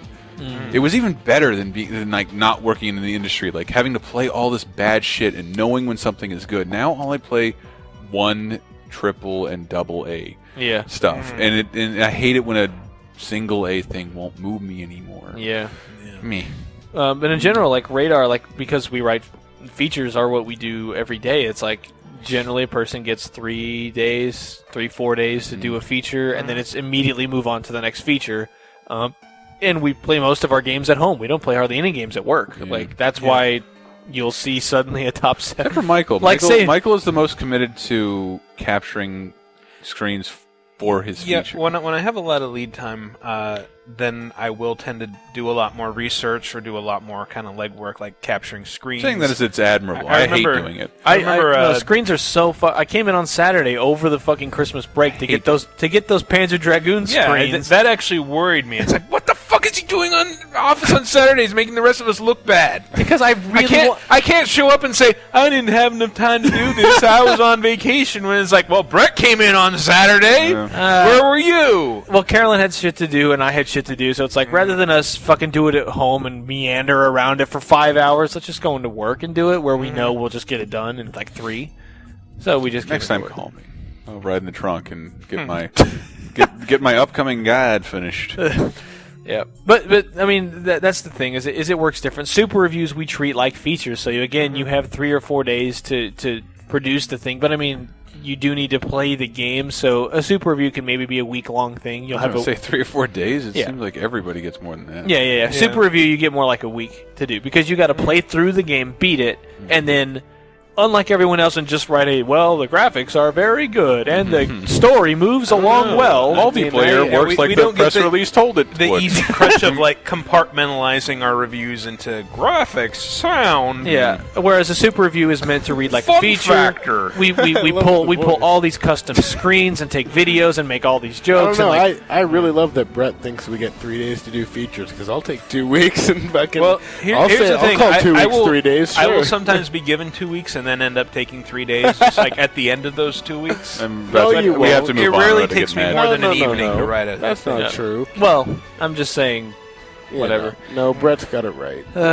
Generally, you should have that long. But I mean, like everybody else here performs a lot of other tasks. Yeah, the thing is, everyone else, because we're a smaller staff, we do 10 different fucking things. So our schedules are not the same as what someone who works at IGN or GameSpot would be. Their task is like probably 3 or 4 employees doing on average what one of you guys does. Yeah. Whereas IGN GameSpot, we know is like here, this week write 2 previews or 3 previews or whatever it is, 4 previews maybe. I didn't think about it till last night, but I really have it the easiest out of all of us on staff because I'm not responsible for the back end or a channel or any other stuff that all you guys have to do, and I really don't want that to change. Well, we just got to get this podcast out into more people's hands. That's the. You know what? That's your challenge. You know what? I thought we were splitting our revenue with a marketing department. We're not. Let's let them market it. Sadly, alas. But that was supposed to be a joke. That probably doesn't answer your question at all, Mercenary Q. But I mean, how much do we work? Get a job. It's not just there was something going around about it. There's an unspoken rule: if you work in the video games industry in any capacity, from publisher, developer, writer, you're gonna work overtime, late nights, and weekends. Just get used to it. And it's very true. My wife thinks I'm an insane workaholic because I get an average of like maybe 12 hours of sleep a week. Jesus fucking Christ. Yeah, I'm something like that. But then I've stopped taking a lot of assignments. Like I can't do this anymore, and then I just stay awake anyway. Yeah, just part of. But I mean, that's I have to admit that's as a kid and like as a 12 and 13 and 14-year-old when I was reading EGM and GamePro, and I would read about them like, oh, we had another late night in the office, and people were even staying in sleeping bags, and I pictured that. And as a 13-year-old, you're it's like really romantic. You're like, that sounds so cool. Yeah, no, the magazines still do that. Yeah, because they have 1 week where it's like it's crunch time. It's their crunch week, and I love that. I would love to stay awake for like a week and then just relax for 3 days. Like even coming to work and be like, oh man, I'm so glad that magazine's out. Yeah.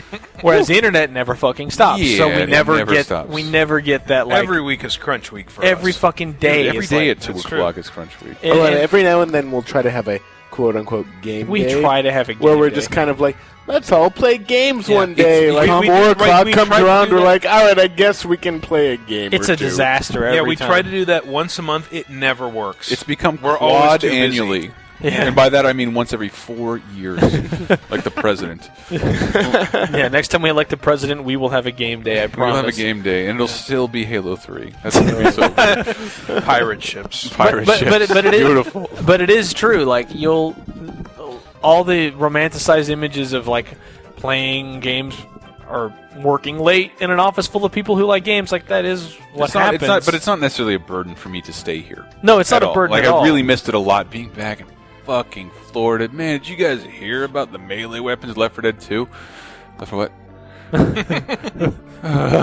Can I just go home? I want to go talk to people about games. Yeah. Like, and we're lucky to, but that is the thing is if you Hank's make it, Corner came about just because that's the kind of shit Hank says every day. Yeah. And I love it. I love him telling me something I would know nothing about and bitching me passionately about it. Yeah, like, that's the thing is if you can get this far, like you'll work in an office full of people who generally care and want to talk about it, and that's the true plus. But the work schedules are pretty like you're working all the time. Like when I go home on the weekend, I'm still thinking of feature ideas, or like, oh, I got to do this when I get there on Monday, and or I just start writing shit on the weekend. I don't know. Somebody asked me you're why always working.